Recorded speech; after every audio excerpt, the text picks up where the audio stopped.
Cobaan 1, 2. Oke.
Bismillahirrahmanirrahim. Assalamualaikum warahmatullahi wabarakatuh. And a very good morning to Mr. Fu Chifeng, our special guest and today's speaker, Madam Asniza, Senior Psychologist of CFS IMUM Gambang, brothers, sisters, and friends. Welcome to Mega Smart Study and You program. I am Najia Zain, and it is a pleasure to be the MC of today's program. First and foremost, I would like to thank Mr. Fu Chifeng for taking time off his busy schedule to help us and share his tips and secrets on the best ways to study and ace our exams. I would also like to thank all the brothers and sisters who decided to join us today, even though it is early in the morning and it is a Saturday. I hope all of you have already had something to eat, but if you didn't, don't worry, because we will be providing refreshments for everyone. Before we begin, I would like to invite Brother Amirul Azizi for the Quranic recitation of Surah Al-Alaq.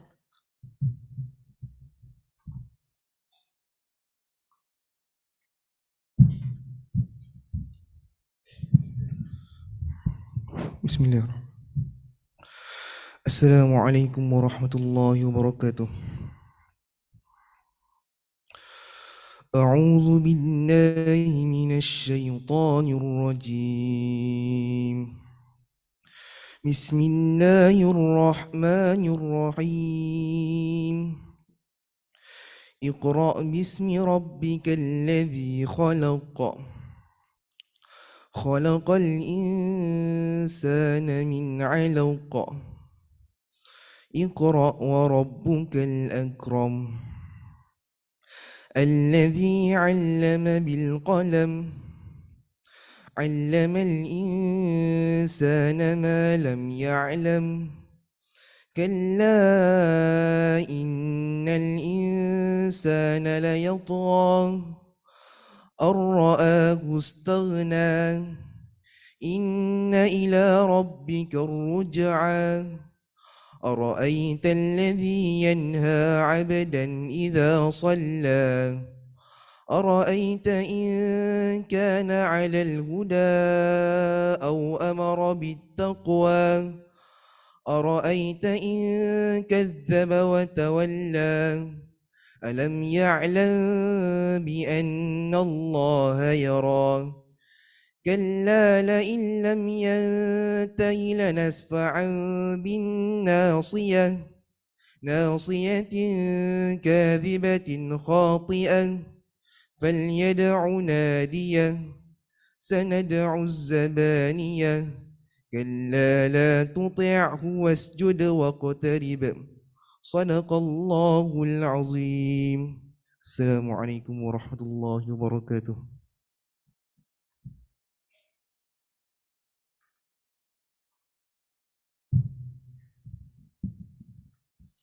Thank you, Brother Amirul Azizi, for the beautiful recitation. First, I would like to explain the meaning and importance of Surah Al-Alaq. Surah Al-Alaq is an important surah for Muslims because it was Prophet Muhammad, peace be upon him, first revelation received from Allah subhanahu wa ta'ala. It contains many miracles of Islam, such as prayer, zakat, and submission to Allah's wills. In this surah, it is told that knowledge is the most important favor of Allah. The thing that distinguishes a man from every other creation of Allah is his knowledge. So let us all keep this surah in mind throughout the entire program, okay? Before we go on to the main event, I would like to share with you a little bit about our special guest. He is a best-selling author, a speaker, a consultant, an engineer, and an experienced coach who has done one-to-one active coaching for the past 10 years. Even more, he has dedicated more than 19 years of his life identifying the reasons so many students struggle academically. 19 years. It's amazing, isn't it? So without wasting any more time, I will now pass the mic to Mr. Fu Chi-Fong. Thank you.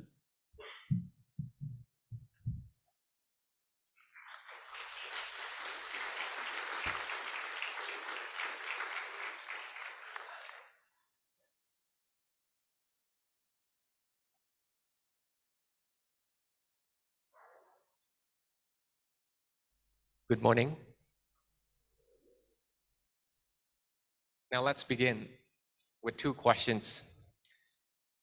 How many of you spending your Saturday morning here thinking that this session is going to change your life? Let's see your hand.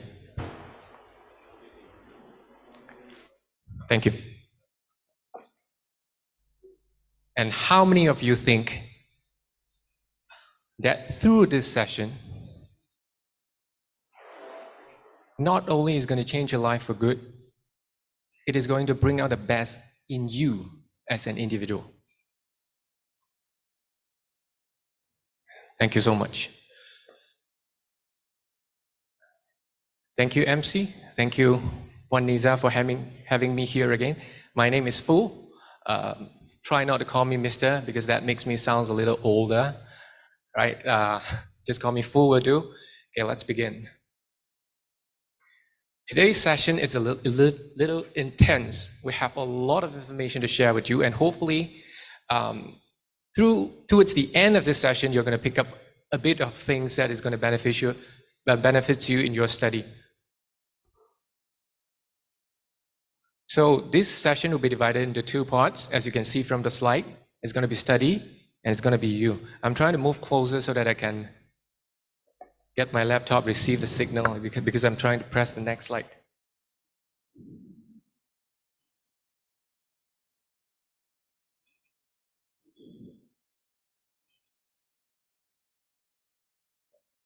Sorry.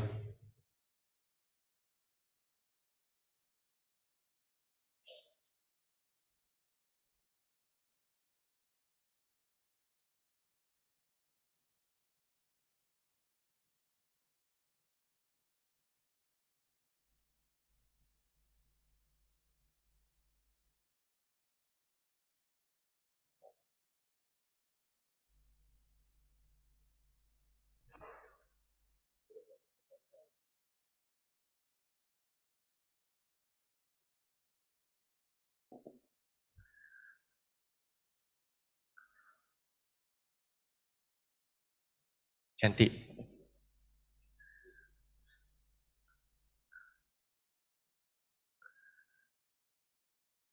Usually I will tell the students that I'm 18 years old. But if you were to put a guess, I will hope that you will guess a lower number. Okay, so as you can see, honestly speaking,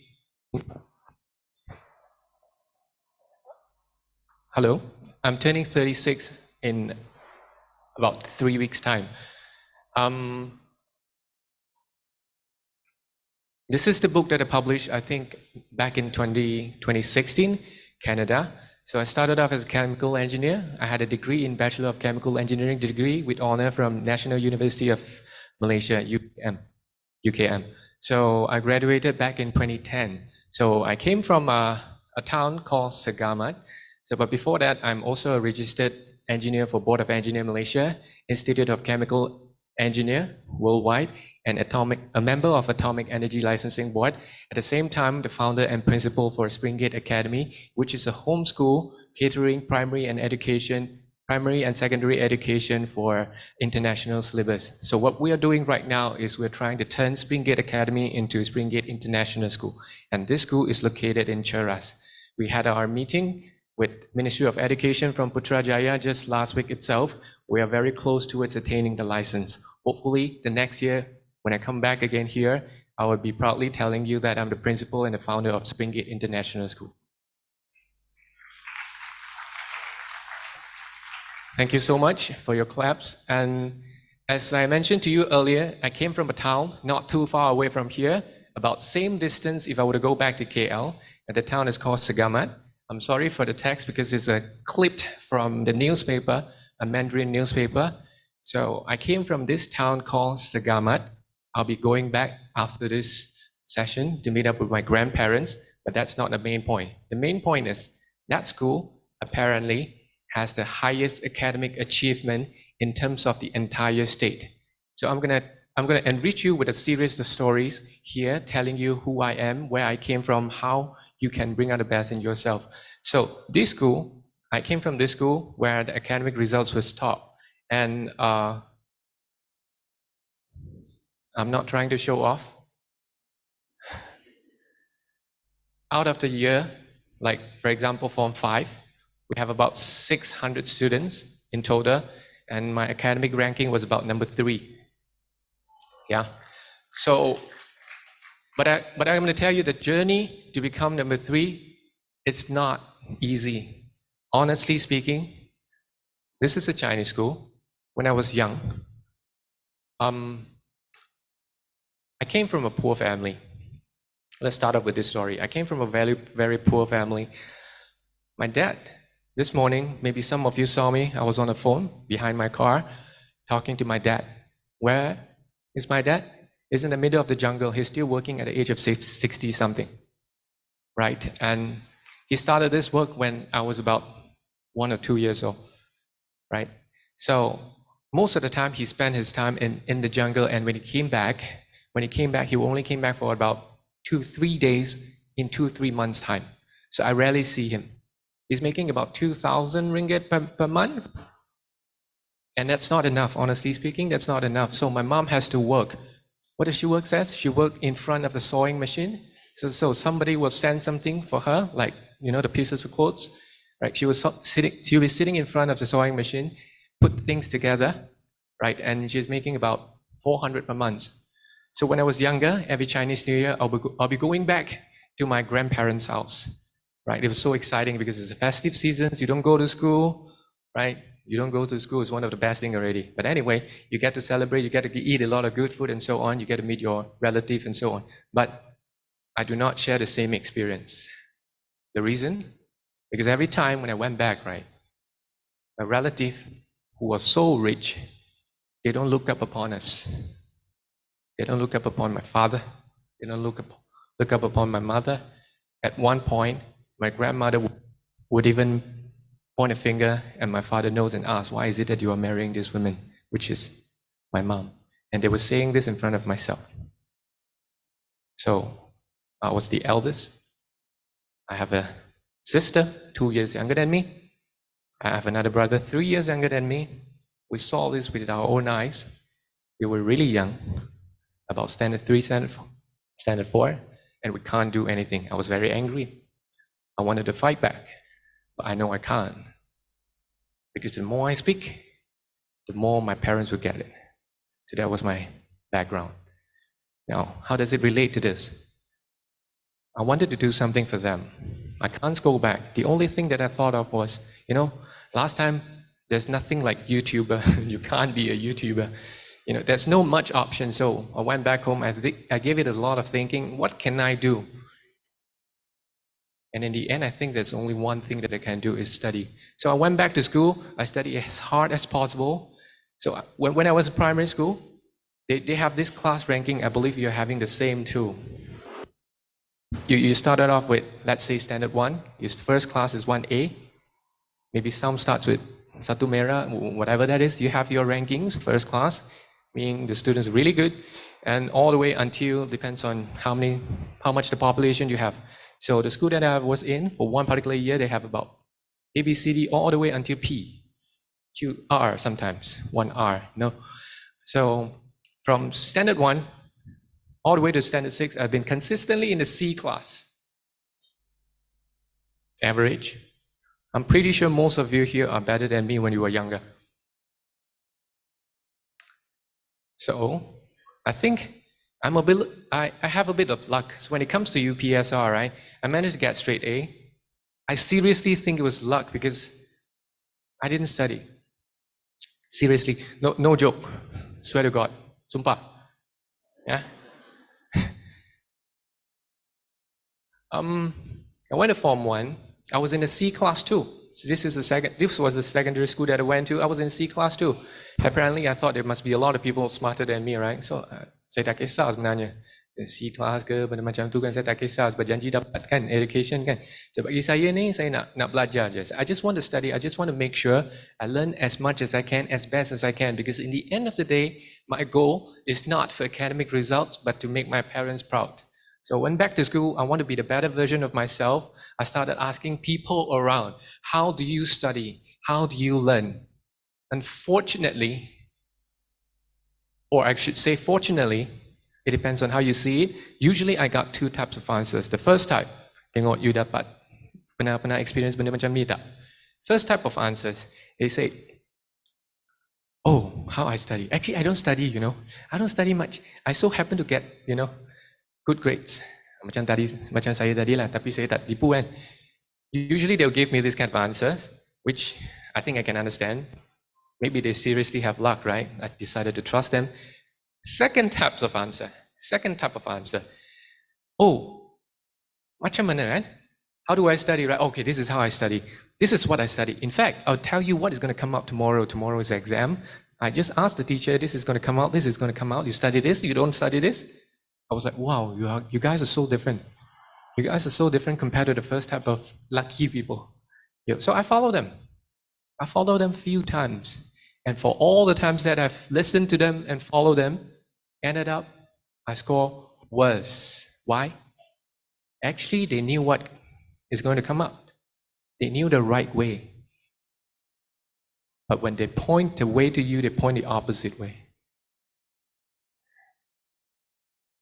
Marada, I'm not here to compete with you. Why do you do this to me? So that was the 2 answers that I usually get. Went back home, same place, I sat down. What did I do wrong? I don't think I did anything wrong. So what can I do? I swear to myself, one day, if I found out the way to study, I'm going to share with every single one that I know. Every single one that I can. That's why when Puan Asniza called me up, text me up, I told her yes right away without asking for much details. And in fact, but if you are curious, this is the 8 years I've been coming to IIUM. This is the 8th year. So most of the seniors probably they already been working. So I was really excited. I told my wife yesterday. She asked me, "Are you not nervous about the talk today?" I said, "No, I'm really excited about it." Okay, so that's basically a little introduction about my school. Whatever I found out in the past 10, 20 years, I'm going to share with you without reserve today, providing you ask the questions if you are not sure. Okay, so let's continue. So I went to the university.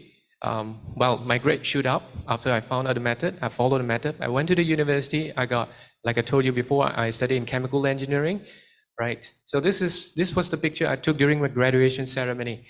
And during the ceremony itself, there's this Prof. Dr. Wahab, is my supervisor.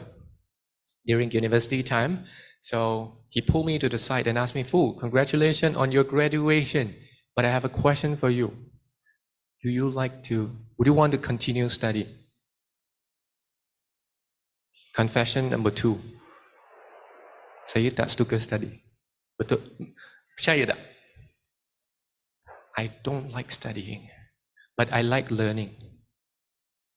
So when this professor offered me this, I was like, are you serious? I'm about to go out of school, and now you ask me to stay there for a few more years? Nak kerja dah. Nak cari duit dah. Tak sabar dah. So when he asked me, I asked, why? He said, if you would like to further study, that was degree, yeah, the graduation of degree program. So he said, Prof. Wahab said, if you were to continue study, this is what I'm going to offer to you. I have grant from the government, from the university. So if you were to continue study, what you can do is I'll make you skip master degree and you go to PhD right away. And within 3 years' time, you'll be a doctor. Have you think of, in front of your name, there's a doctor? Macho, kan? Cool, right? I got attracted for a split second. But then I say, no. That's not what I wanted to do in my life. I don't need the title to be who I am. Okay? Again, this is not showing off. This is just to share with you where I came from. How do I get to where I am today? Because if I can, I think all of you can too. This is about the sharing. And that's the reason why I asked the 2 questions early in the morning. So once after saying no to the professor, we still kept in touch with each other. In fact, he just came back from university. He was the deputy dean to UKM before he left to Dubai to become dean of engineering school in Dubai. So he just came back recently, and I haven't got a chance to meet him yet. But anyway, after that, I took up a job not too far away from here. Actually, I came here before. Anybody came from Gebeng, Kuantan, Bintulu, Labuan? I was an offshore engineer. I was working with oil and gas company for about 5 years. And one day, when I came back from offshore, have you heard of what kind of offshore job it is? You heard of offshore job, right? Basically, you go to the middle of the sea, you stay there about 2 weeks if you're an oil operator, 5 days if you're a contractor, right? And 60 days if you're a seaman. And in short, whatever I say, they make a lot of money. They make a lot of money. Okay, so anyway, I stayed there for 5 years. I hated that job. Yes, I had a chemical engineering degree, major in petrochemistry. So the first job that I took was oil and gas. I wanted oil and gas. The first job that offered to me was 2,143 ringgit. Peanut. But that was oil and gas. The next month, my pay was 23,000. The second year, it was already 30-something thousand. Again, this is not showing off. We haven't come to the climax yet. I'm just trying to tell you, I walked the path. As I said, I want to show you the same way too. So recently, as all of you know, I founded a school. It's called Springgate Academy. It's a home school. We're trying to turn it into international school. 2 days ago, on Thursday, IGCSE results announced from UK. And this was the score our students achieve. And for the past 6 years, the results has been consistently there, if it is not better. What do I mean? If you look at the bar chart, the one on your far right, we have 100% of students pass every single subject. By pass, I mean 60% and above. And if you look at the middle chart, there's about 85% of students, they score between A star to B. All right, the far left there, we have about 70% of the students scored between A star to A. And they are all normal students like yourself. The only difference is that they're adopting a different study technique, which I'm going to review very soon. So this is just trying to show you it is still working, the method is still working. It works for me, it works for the students, it has been working for 6 years. So I believe it's going to work for you, all of you, in fact, too.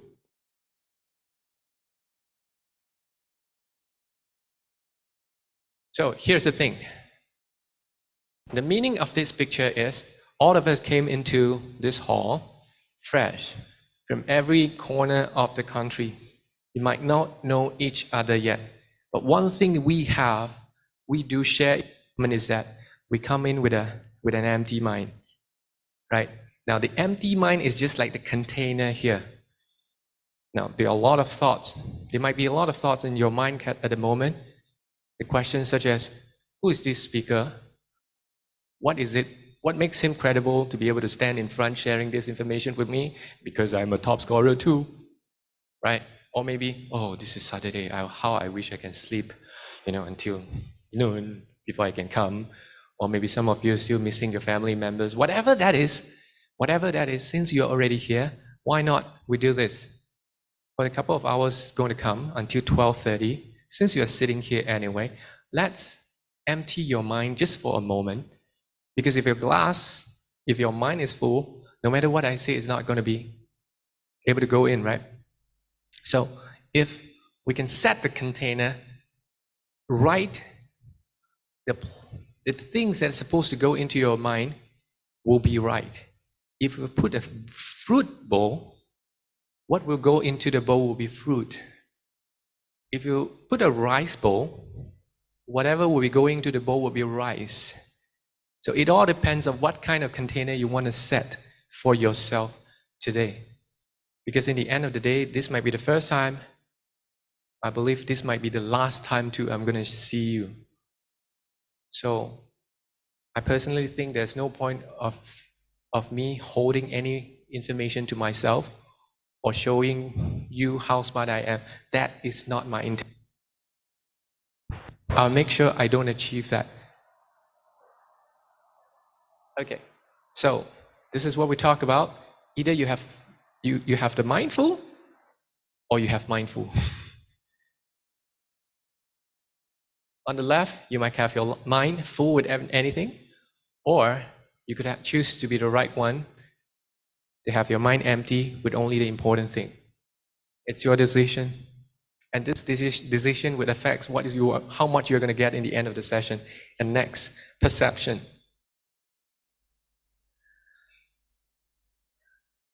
For one particular object, just like the number there, you could say it's 9, you can say it's 6.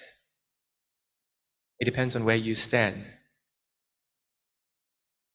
If I were to try guess what you're thinking right now, you might think that I'm here to share with you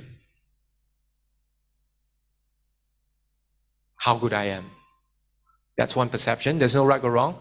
It could also be another perception where I'm here trying to share with you whatever I know because of what happened in the past that I commit to the promise.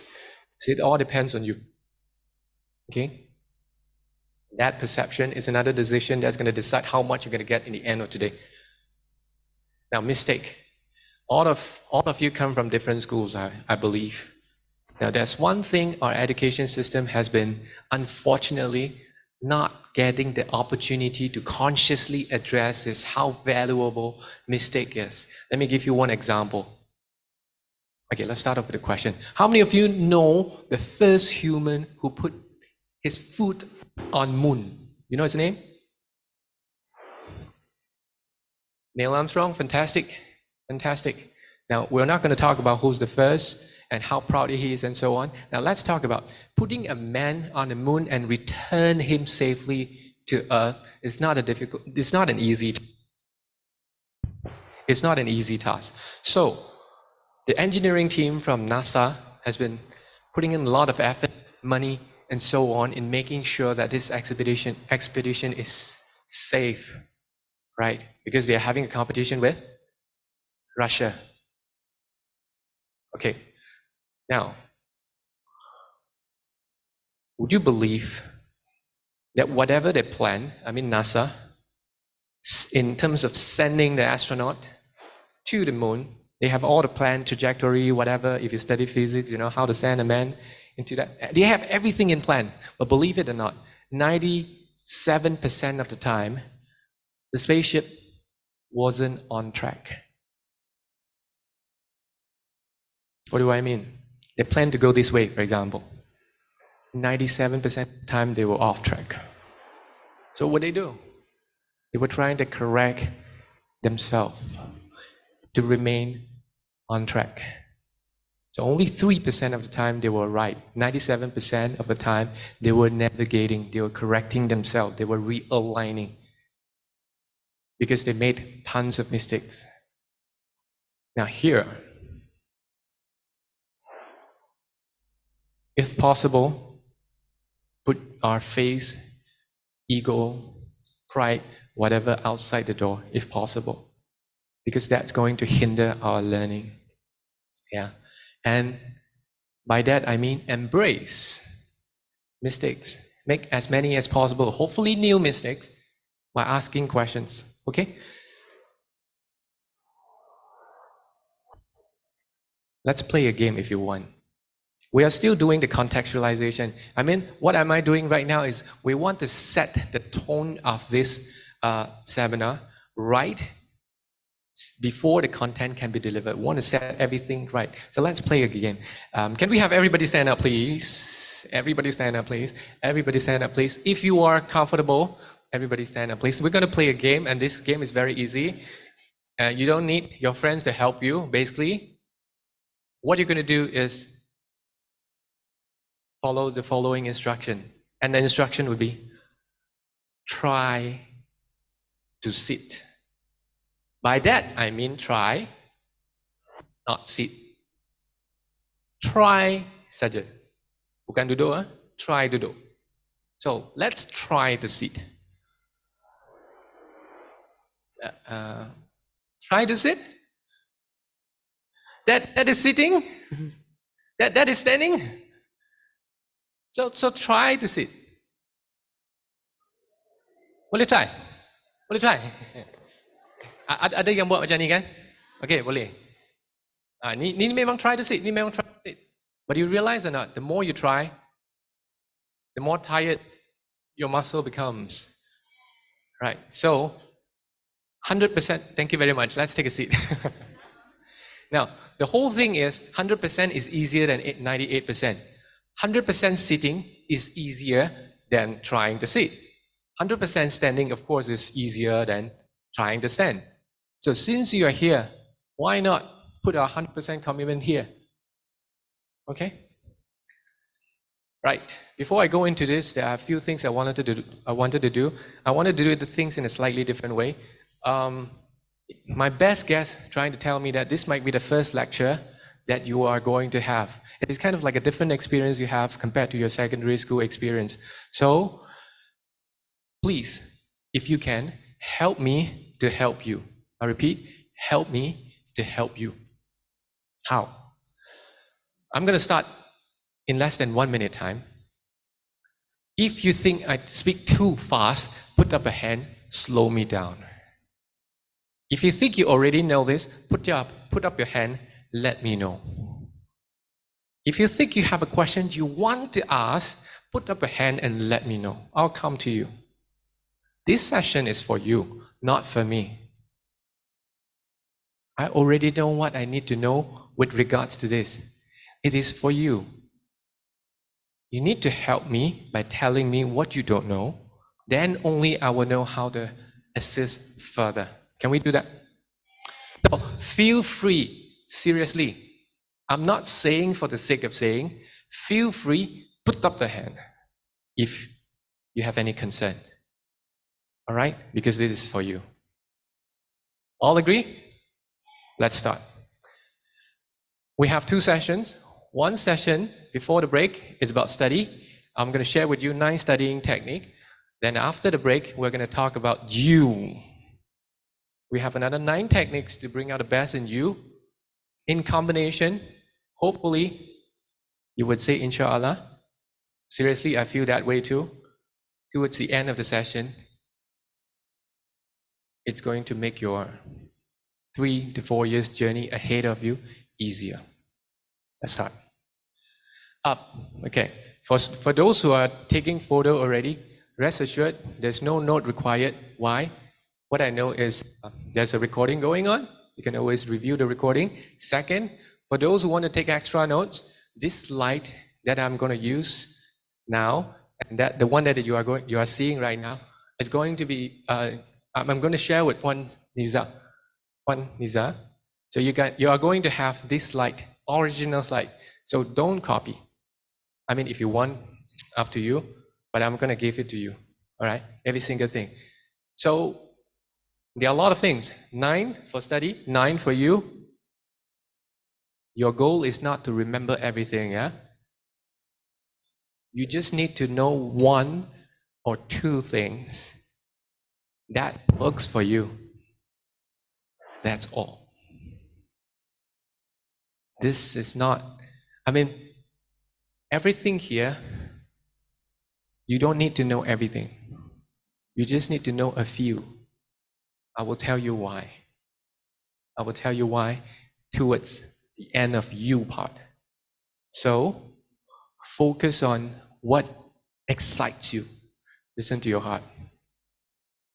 And for those who took the photo here, the slide is not going to follow the sequence. I have a little bit of OCD. You know what OCD is? I like seeing things arranged in a nice manner. So if you see it's a triangle there, that's an inverted triangle. But the slide is not going to start with the skr, followed by mnemonic and so on. It's not going to follow that. So let's start. It's going to be intensive. So make sure, I'm going to keep on talking for the next 1 hour. So make sure you put up your hand when you have questions. So let's move on to the study part. We're going to share with you 9 techniques. The first technique goes to active learning.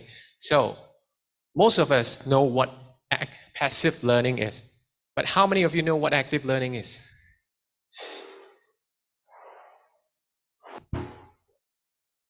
Here's the difference between passive learning and active learning. Now, passive learning is, in the simplest way, information goes into your mind. That's passive learning. Done. Active learning, information goes into your mind. You question it, you process it, you analyze it, you filter it, you throw the question back to the book. Now, the book is not going to answer your question. I mean, you are going to go and find further explanation to check whether your understanding is correct. Or maybe you're going to find a friend and try to talk or debate about a point to see whether you are getting the same understanding. That's active learning. Okay? In the simplest term, passive learning is you study je, information masuk je, that's all. And then you go for exam. That's passive learning. Active learning is different. You challenge the status quo. You challenge the fact. You question, you filter, you analyze, you crystallize. Now, this triangle is talking about passive learning and active learning. If you look from the top of the pyramid, which started with the gray color is meant for passive learning. If you look at that, you would remember only 10% of what you read statistically. And then 20% of what you hear as in you sit in a lecture hall or in a classroom, you listen, like what you're doing right now, probably you're going to remember only 20% of it, right? As you go further, 30% of what you see. That's why I'm trying to make the slide as less words as possible, as colorful as possible, because that's going to increase your retention a little. But as much as I'm trying to do that, that's only 30%. That's still passive learning. And that's also one of the reasons I want you to start asking questions. Yeah? Because passive is not going to help you much. And as you can see, if you combine what you see and what you hear, you are seeing the slide, you are hearing what I'm talking now. If you combine these 2 modules, you're going to increase the percentage of retention to about 50%. That's still not good. 50%. That means half wasted. Not nice. But that's passive. That's passive learning. It's like you put in your 100% effort, in the end, your exam comes up 50 marks. You want that? No. I don't know about you, but I don't want that. Active learning. What they say and write. You notice or not? Say and write, it's like a verb. You actually do it. You are not only receiving, you take things in and you start processing them. You start challenging them. You start turning a sentence into a question, because for every question, your mind would automatically trying to answer that. Any questions so far? By just simply turning the passive manner of, say, reading or hearing or seeing into doing, like saying and writing, your retention shoot up to 70%. And of course, if you were to do it more, 90%. Let me tell you a story. When I was in university, right, my grade wasn't so good, right? My CGPA, all of you know CGPA, what CGPA already, right? So in my first year of engineering, I have to learn every single engineering. I don't know why. I think that's just a setup of the university. You have to learn every single engineering. I choose chemical, but I have to learn civil, electrical, mechanical, and so on. So I met a lot of friends just like you too today. They're from all over the country. So there's this one little friend, this height, coconut hairstyle, Harry Potter glass, very cute and chubby face. His name is June. He's a guy. Would you believe or not if I were to tell you, he swims for the States, even at 150 cm. He swims for the States. He played drums for the school, the university. As a giant concert, he played drum. He is was the drummer for the university. And now the game is kind of different already, but during my time, they played Dota, champion, Malaysia. Yeah. And nighttime, went out with my friends and mama lepak dekat sana. Tengok bas lepak sampai pukul 2-3. He's this type of person. And also, school, study, right? 4 flat, every single subject, first year. Would you believe that whatever I said just now came from the same person? No? The following story will reveal the truth. So, this friend, 150 cm June, yeah, this tall, he's actually a combination of all of this. I was like you. I didn't believe there's such human on earth who can excel in so many things, so many aspects of life. In fact, he has a lot of friends too. He was so different, unlike the 2 type of friends that I told you back in my secondary school. He was selfless. He was selfless, right? I was having a little bit of reserve, but I was still very optimism when it comes to exploring the studying technique and so on. So there was one, he also studied chemical engineering, so we were classmates. So there was this one time, it was about Raya time, so both of us didn't go back because I came from Johor, UKM was in the middle, right, Bangi, right? So this friend came from Kedah, so we didn't go back to our hometown. So the rest of friends went back already, so the university was like empty. We decided to stay back because after Raya will be exam already. So we stayed back and we stay in a different college. College as in, in university, local university, college is the asrama, right? You know that? So we stay in a different college, but that particular point of time, that particular week of break, Raya break, I moved into his room. Jangan fikir yang bukan-bukan, we just friends, we didn't do anything not right. So I moved into his room. I just want to pay a close observation to how this human works in terms of daily life. So there was this one morning, I woke up about 7:30, I brushed my teeth, washed my face, have my breakfast, get ready to study. At about 8:30, I was already in front of a chair studying a subject called thermodynamics. So I was studying. That fella is still sleeping, And I sleep. I don't bother, I study my stuff. Sleep, 9:30, he woke up already, sat on the bed, dreaming a little. He looked at me, he asked me, what are you doing? Studying, what else? Then I had a question, because I've been studying for 1 hour, you see. So I have a question I wanted to ask him. And suddenly he jumped up off the bed and said, no, wait. Saya nak pergi berak dulu. So he wanted to go to the washroom, so he went to the washroom. Half an hour, he came back. Anyone of you, never mind, I don't ask that question. He came back half an hour, at about 10 o'clock, this human, opened the door. The first thing he said, Fu, you asked me the question, right? I think that it's supposed to be this, and this. I think the answer should be this. I look at him. You bukan berak ke? Yeah, but you see, doing business in the toilet, I have nothing else to do, right? So I was thinking your question. Then the topic started. We started talking about it. Okay, since we are talking about this, I told him, if you don't mind, I have a few questions I wanted to ask you. How do you study, actually? He was standing there, hands still wet. Closed the door already, by the way. When I finished asking him the question, he was like, what are you trying to do? You want to ask questions, right? Yeah. But what are you trying to do? You ask. So I asked, how do you study? You want a true answer or a diplomatic answer? Of course, true answer, right? So I told him true answer. So he stepped further back. True answer. Eh? If I would give you a metaphor, by that time he already scored every single thing A, every single thing 4 flat for every single subject. Eh? First year of engineering, never before in the history of UKM, chemical engineering school, never before single student scored every single thing 4 flat. And he came from STPM. He scored 4 flat for physics in STPM.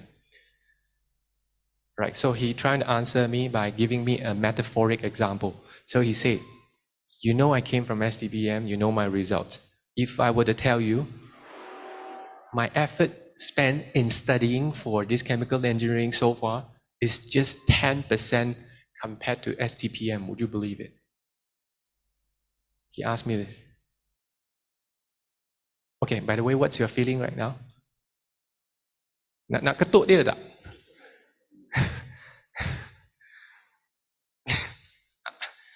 That's why he stood back. Tak nak kena kan? Sebab dia dah biasa dapat soalan macam ni. Dia cuba jawab yang betul, tapi orang tak percaya, ingat dia nak belagak, nak sombong, nak show off kan. Tapi apa yang dia kata memang jujur sebenarnya. So, let me cut the story short. Yeah? I followed his technique. I started off with 3.63, my CGPA. Okay lah. But after follow his technique, towards the end of the graduation, my CGPA, and you want to guess? You wanted to guess? Tak mungkin. If you started off not 4 flat, it is impossible for you to get the 4 flat. Yeah, if you do the calculation. In the end, I got 3.92. Okay tak? So he was telling me the secret. This is first part of secret. Secret as in, tak ada orang share. So dia share dekat saya macam ni. You know a lot of things. You are seeing what I'm doing right now. You see how I hold the mic. You see the other hand hand gesture. You look at how I dress. You look at the whole thing. This is what you can see. But what you cannot see is what's running here inside my mind. This is what you cannot see. Just like when I look at you, probably you're not looking at me. Probably you're not listening. Probably you are playing on your phone. But that doesn't mean you are not receiving the information.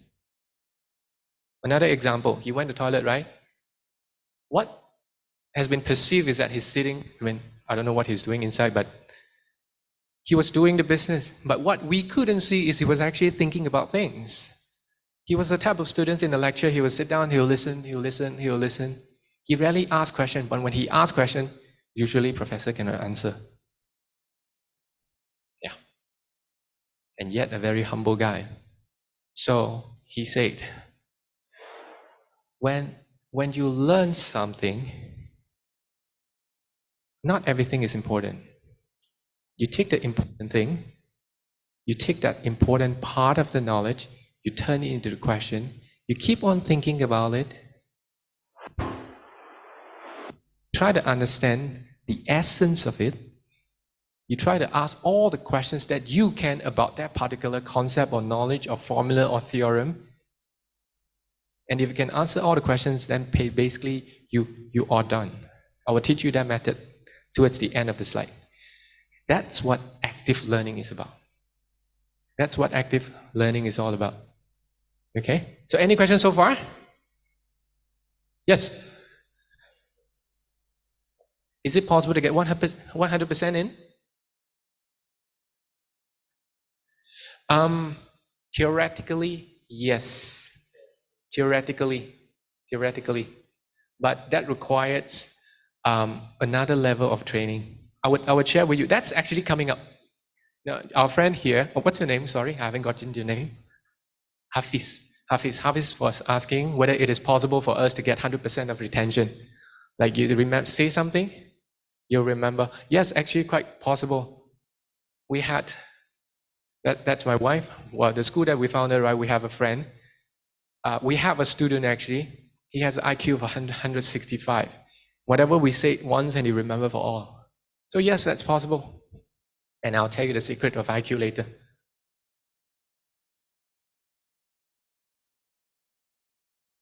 Okay, so since I haven't gotten much question about active learning, but thank you so much for Hafiz's question just now. You might think active learning requires you to come into a group. Undeniably, yes. So here's some basic guidance if you were to come to a group study. I mean, you want to make the group study effective, right? So you don't want like suddenly it drifted to social media, ataupun lepak, ataupun apa-apa benda lah. Okay, so please make sure whoever group members you are going to invite into your group, make sure that they follow several rules here. Like for example, you do a quick review at the end of every session. What you have learned, what you have summarized, what are the ideas that you have thrown, what are the conclusions that all of you agreed upon, what are the questions that you still couldn't understand, you decided to go to lecture and ask the lecturer or the professor. So you're going to have a summary. You're not there studying for the sake of studying. You want to come up with a series of questions or a series of conclusions. Okay, this. Okay, second, show up and prepared. Don't take tasks lightly. Sometimes, some people might, oh, there's a group study. I just want to go to group study so that I don't have to prepare. Because they will prepare, I'll just sit down and listen. Whatever they say, I'll learn. You don't want this kind of member. And you don't want to be this kind of people too. So that's second. Third, be open to other people's opinion. Like what we shared just now. It's not about proving who's right, who's wrong. It's not about proving who's smarter, who's not. Because in the end, all of you can score 100%. There's no school, university, college policy saying only 100% is allowed. No, right? Everybody can score 100%. So there's no competition actually. So when I was matriculation Johor, I have a Malay friend, he shared something with me. Jangan kedekut ilmu. And okay, same thing. So 4, take a short break in between. It is a long session. If you were to have a group session, sometimes it's good to stay away to have some perspective. Number 5, keep a common platform to share resources. Google Drive, Box, whatever that is, you have notes, keep it handy so the group members can share. Okay, let's move on to the next one. So that's the first technique. Second technique, space repetition. Pernah tengok graf ni tak? Pernah? It's by Ebbinghaus, tak pernah? Tak apa, saya explain jugalah. Let's say today you're learning something new. Vertically, you have this percentage of memory, percentage of retention. Maksudnya berapa persen you akan ingat. Horizontally is a measure of time. 1 day, 5 days, 3 days, 10 days, 20 days, and so on. Okay? Biasanya, kalau tak ada revision, kalau tak buat revision, lupalah. So according to statistic, apa yang akan berlaku? Say today you're learning something new, right? At this moment, if any question will be thrown at you, because the memory is still fresh, your retention will be 100%. This moment.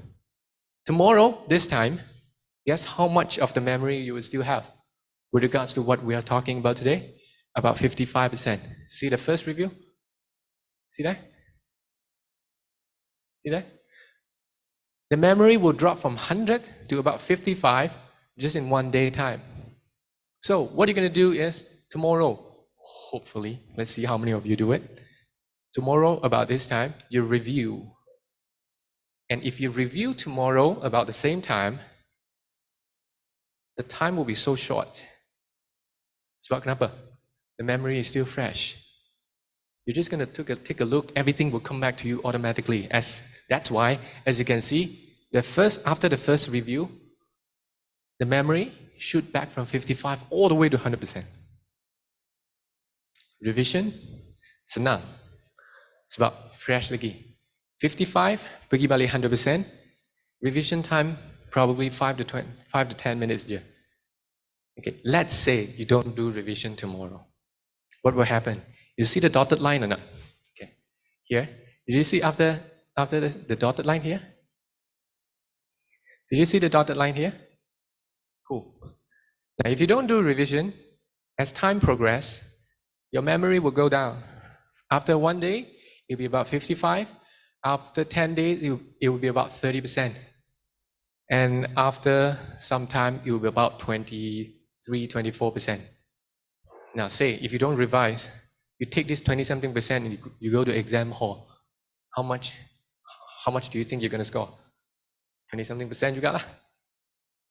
So, revision tu pun ada masa. If you revise at the right time, revision sebenarnya senang je. Kalau ikut graph ni kan, what does it recommend?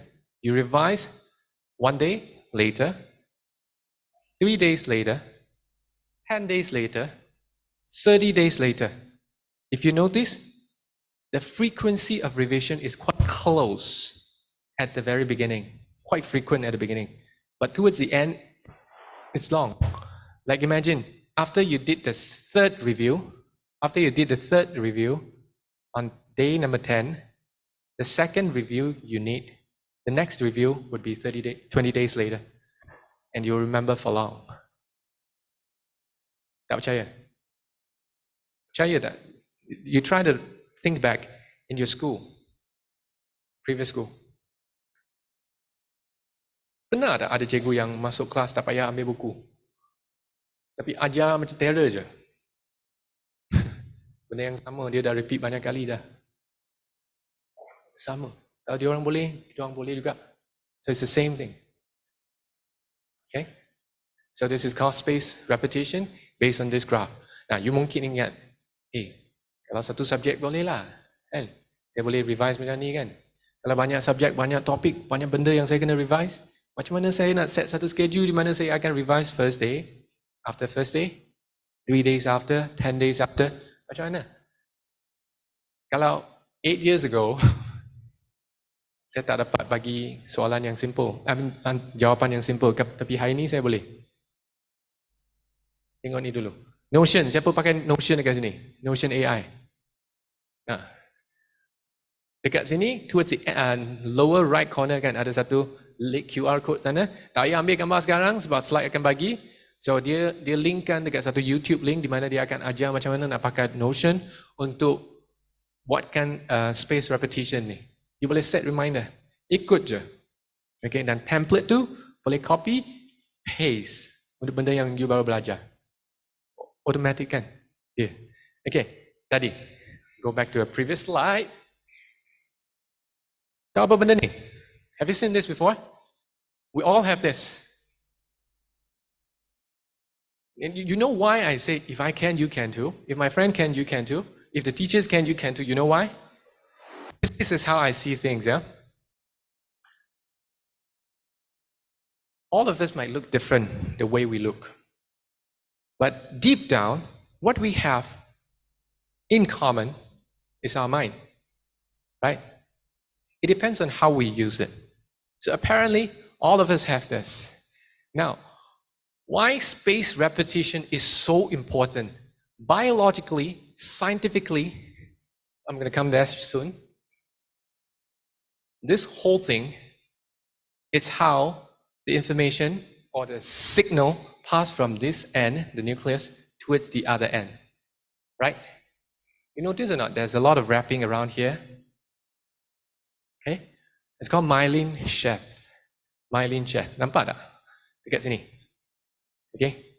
Nampak macam apa tu? Tak tahu apa dah. Ada jenis lotus root Nampak macam tu? Okay. Myelin sheath. Benda ni. Wrapping ni. Dia sebenarnya macam ni. Takkan saya buka kepala untuk showkan kan? Tapi technically, myelin sheath tu, kalau the more you repeat, the thicker the myelin would be. The thicker the myelin would be, the thicker the myelin, the faster the signal transfer from one end to another. And repetition will thicken the myelin.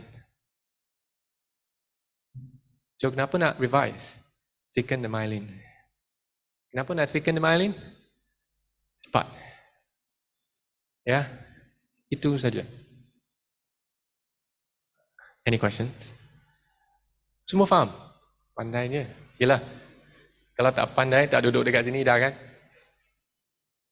So let's move on. That's the second technique. Third, mnemonic. Pernah dengar? No. Let's see.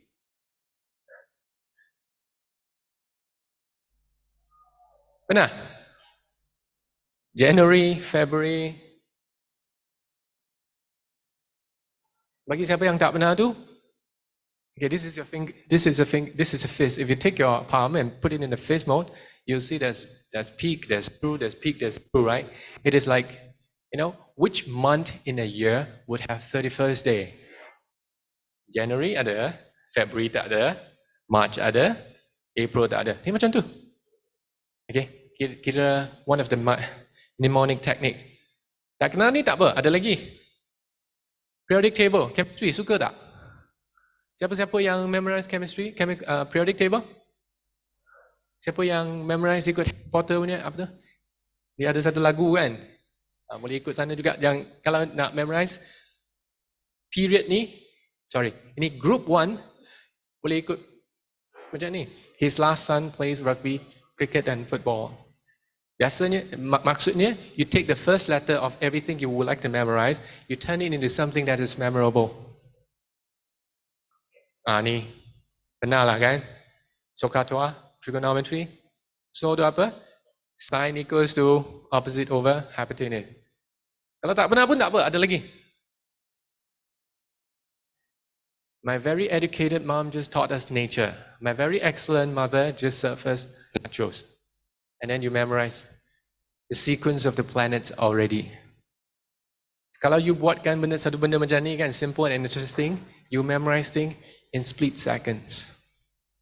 Yeah, this is one of the technique. Kalau nak ingat Mercury, Venus, Earth, Mars, makan masa boleh, bukan tak boleh. Pernah dengar leverage tak? Tak pernah. Dia macam ni. If you want to make learning simple, right?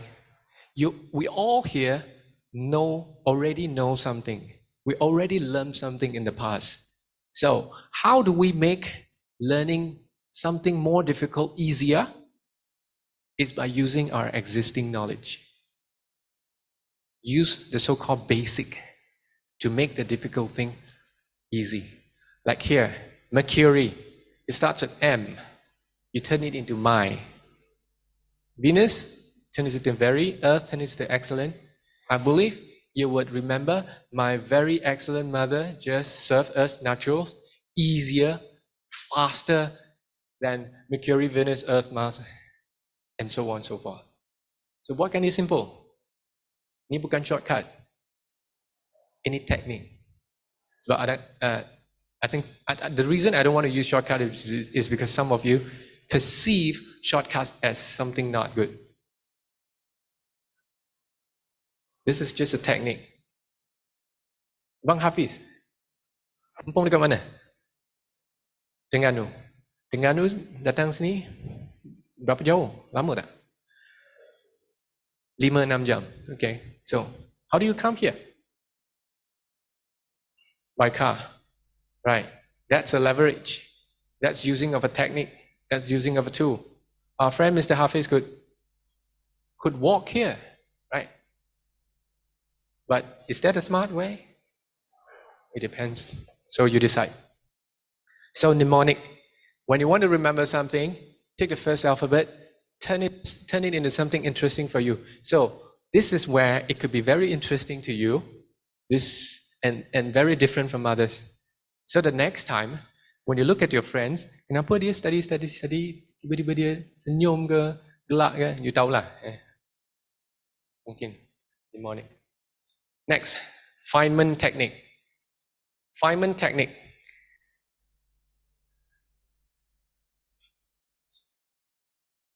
Nah, ni technical sikit. Feynman ni nama orang, right, Mr. Feynman. Dia ada satu cara di mana dalam 13 muka surat je, dia boleh ajar habis syllabus matematik primary dengan secondary. Kalau cuba collectkan kan primary until secondary education punya mathematics book, saya rasa tinggi lah. Sekali dengan workbook kan. Tapi dia boleh summarize dengan dalam 13 muka surat je. Dan siapa-siapa yang study kan, boleh faham. Sebab senang. Teknik dia, first identify the topic. Topik yang nak belajar tu apa? Second, teach it to a child. Mana nak dapat budak eh? Imagine you are the child. You try to teach yourself. It's a little hard at the beginning, but the more you do, the more you will. It will make you become easy. Imagine if you are teaching to a child, if the child can understand what you are trying to teach, no matter how hard that thing is, if the child can understand, good job. Third, review your explanation. If the child doesn't understand, change your explanation. Make him understand. After that, simplify and refine. Change the way. Example saya tunjuk Kalau tengok gambar ni, contohnya gambar ni dekat buku teks. Over the left, you have something in red color. Over the right, you have something in blue. And the red color has the word warmer body. The blue has cooler body. Kiranya dekat tengah tu ada heat flow, right? Dengan cross section area. Bolehlah teka kan, sebenarnya dia macam heat transfer from hotter place to cooler place kan? Okay? So, diagram ni dia ada explanation dia. Physicist. Dia bagi dua, Scottish dengan German.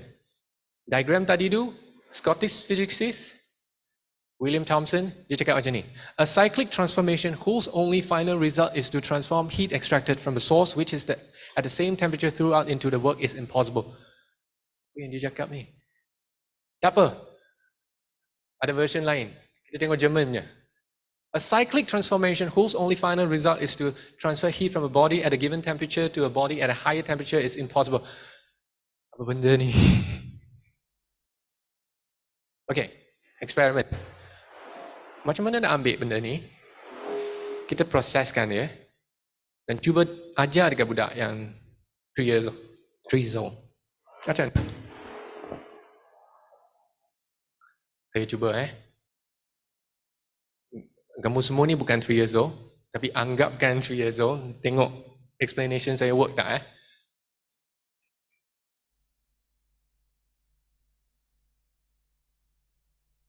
Okay, sebenarnya definition tu, it's for the second law of thermodynamic. Second law of thermodynamic is about entropy. Fancy, Now let me tell you one more thing. It is not their fault. Disclaimer, it is not their fault.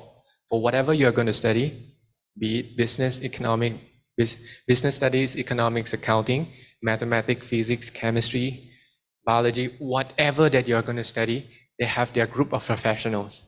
And among the group of professionals, they love to talk the language that make them stand out, right? That makes them look professional, right? If I were to use some jargon, some words, okay lah, lagi tak faham saya lagi suka. Sebab kenapa? Saya professional lah. But the thing is, the truth is, the fact is, it is not helpful for students. It is not conducive for learning. Okay, it's not conducive. So apparently, I just throw at you some word, entropy. Pernah dengar? Pernah, tapi tak tahu maksud. Enthalpy pernah? Enthalpy? E-N-T-H-A-L-P-Y? Enthalpy first law, entropy second law. Tak kisahlah. Kita kan 3 years old kan? Apa benda yang saya cakap ni? Ini, tengok. Saya cuba explainkan second law of thermodynamic dekat you all. Sebenarnya apa second law of thermodynamic macam ni? Semua tahu. Our existing knowledge is heat will flow. Right? Heat will flow from hot to cold. Right? Ada yang tak faham ni tak? Semua faham? Okay. Apa dua-dua physicist dengan apa second law of thermodynamic kata tu? Dia dengan explain benda yang terbalik. Itu saja. Macam mana heat boleh transfer from cool area to cooler area. Faham? Macam second law of thermodynamic kata, this possible, right? Apa yang kita faham? Red to blue, work. Red to blue, work.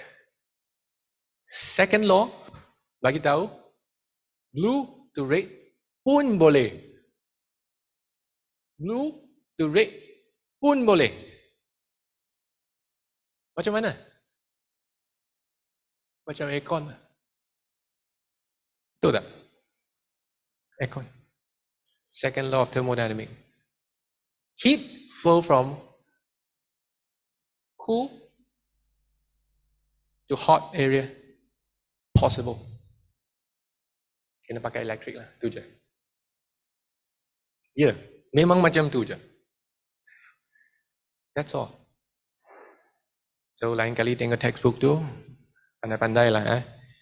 Jargon tu, dia nak complicate. Dia sebenarnya bukan nak complicate kita orang.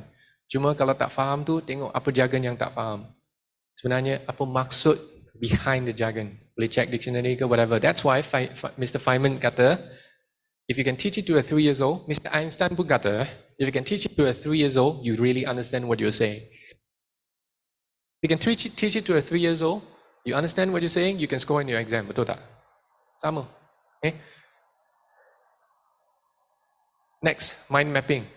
Ni mungkin saya boleh pendekkan sikit lah sebab saya rasa kebanyakan kamu ni dah tahu kan mind mapping kan. So saya akan share beberapa je lah. Ni mind mapping. Start dengan center. Apa yang kita orang nak faham tu, what you're trying to study, put the main concept in the center. And as you're trying to think and question yourself, try to branch out what are the sub-important thing. And when you do mind map, make sure the words is as little as possible. If you are a visual person, suka gambar-gambar yang cantik, buatkan dia colourful. So, bila nak pakai mind map?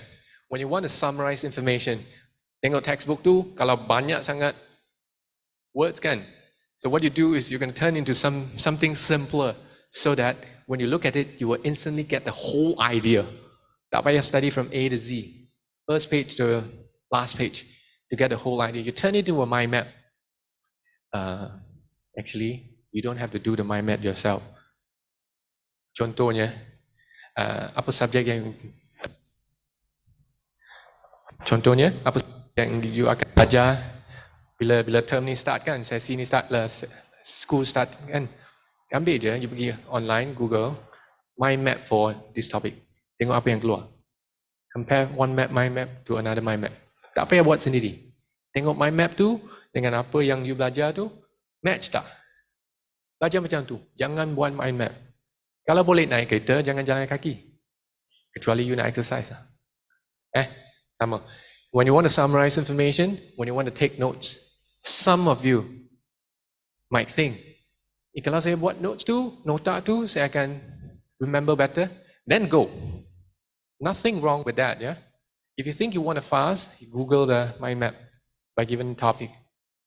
If you think you want to make the notes yourself so that you can remember better, do it yourself. Go ahead, right?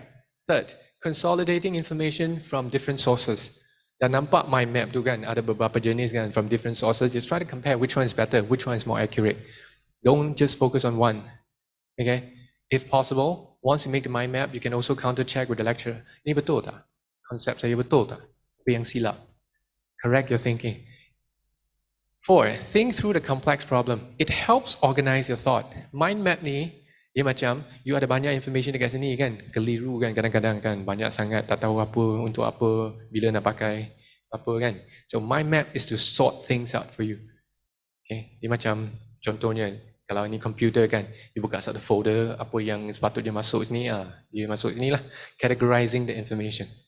Okay, whatever we're doing right now, it's of course to increase the myelin thickness, and of course to make the revision later before exam easier and faster. Okay, last one, of course, to present the information clearly lah.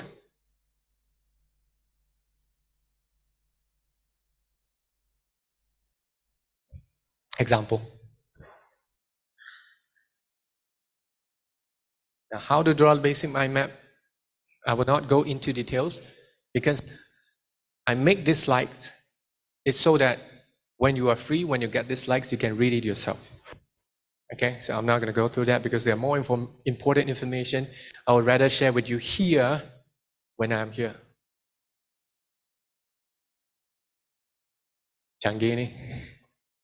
Now, I won't do this kind of mind map. I'm not saying this is good. This is not good. This is good. This is seriously very good. But I'm not going to do that because it takes a lot of time. Coloring lagi. How to use mind map effectively? Shorten the word. Okay? Use color to separate idea. Highlighter pun boleh. Kalau malas nak color kan. Highlighter pun boleh. Pen yang warna-warna lain pun boleh. Symbol and image. Cross linkage. Kalau nak study pakai iPad lagi senang. Contohnya je lah. Nak pakai pen pun okey. Saya ada kawan yang dia ada pelajar yang suka pakai pen sebab sense of paper and pen is so different. Pomodoro technique. Now, whatever I shared so far, just give me a feedback, a quick one. How many of you think it's helpful? Is it helpful so far? I'm going to copy my friend. This is not the important thing yet. There are more to come. Now, Pomodoro technique. If you haven't heard of this, this is about tomato. Siapa dekat sini duduk je boleh study sampai malam? Ada? Siapa dekat sini duduk je dah boleh tahan dah? Nak bangun dah? Banyak? This method for you. Pomodoro tu boleh beli, tapi tak payah belilah sebab dia macam ni. Idea dia satu tomato, satu Pomodoro, 25 minit. You set lah timer. Dalam 20 minit ni tak ada phone, tak ada apa-apa, tak ada music. Fokus dekat work tu. 25 minutes. Fokus satu tomato, dia bukan makan satu tomato tu dia macam satu jangka masa 25 minit. 25 minutes. 25 minutes. You would dedicate your 25 minutes into some intense work. Fokus kat sana. Lepas tu, timer dah start. You rehat lah for 5 minutes. So one Pomodoro, it's about 30 minutes, half an hour. Most of us, why is it that they're quoted 25 and 5? Because most of us, statistically again, the focus span for general people is about 25 minutes. Sit there longer is counterproductive for generally. I'm not saying this is for you. You check if this is you. But generally, people, when someone sit down, their focus, the quality of their focus would only last for about 25 minutes. You use that 25 minutes, do whatever you need to do, get the quality work, and then rest for 5 minutes. After 5 minutes, come back.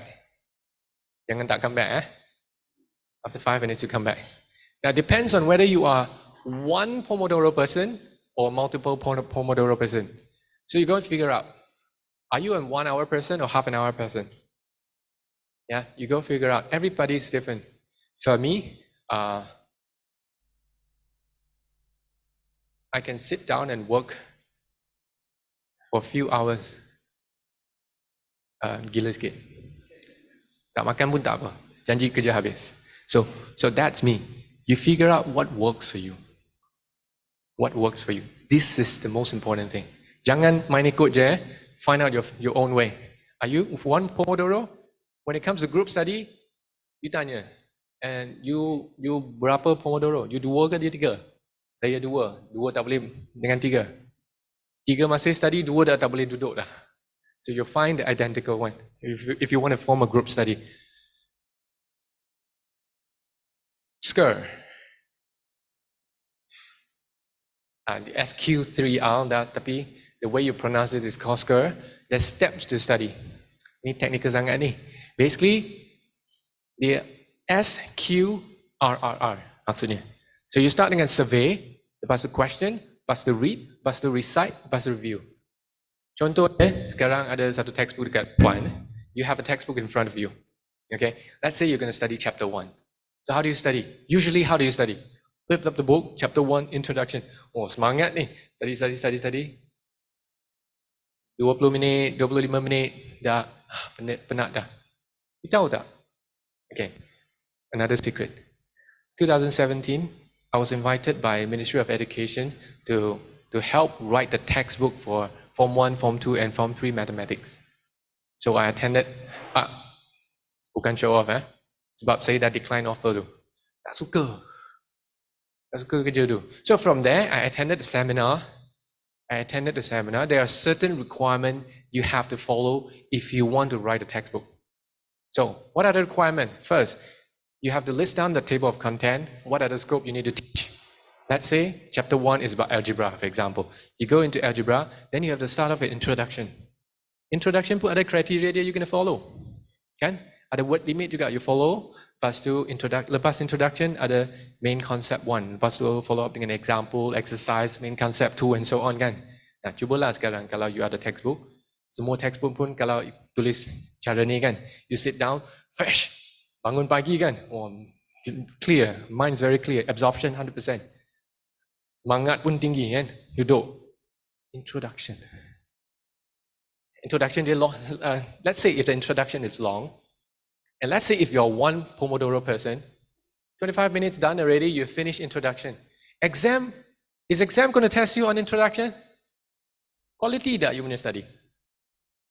Okay, so SQ3R, dia kata, survey dulu. Chapter 1 tu buka, tengok. Okay, scan dulu. Dalam masa 10-20 saat, dah siap dah scan. Berapa helai?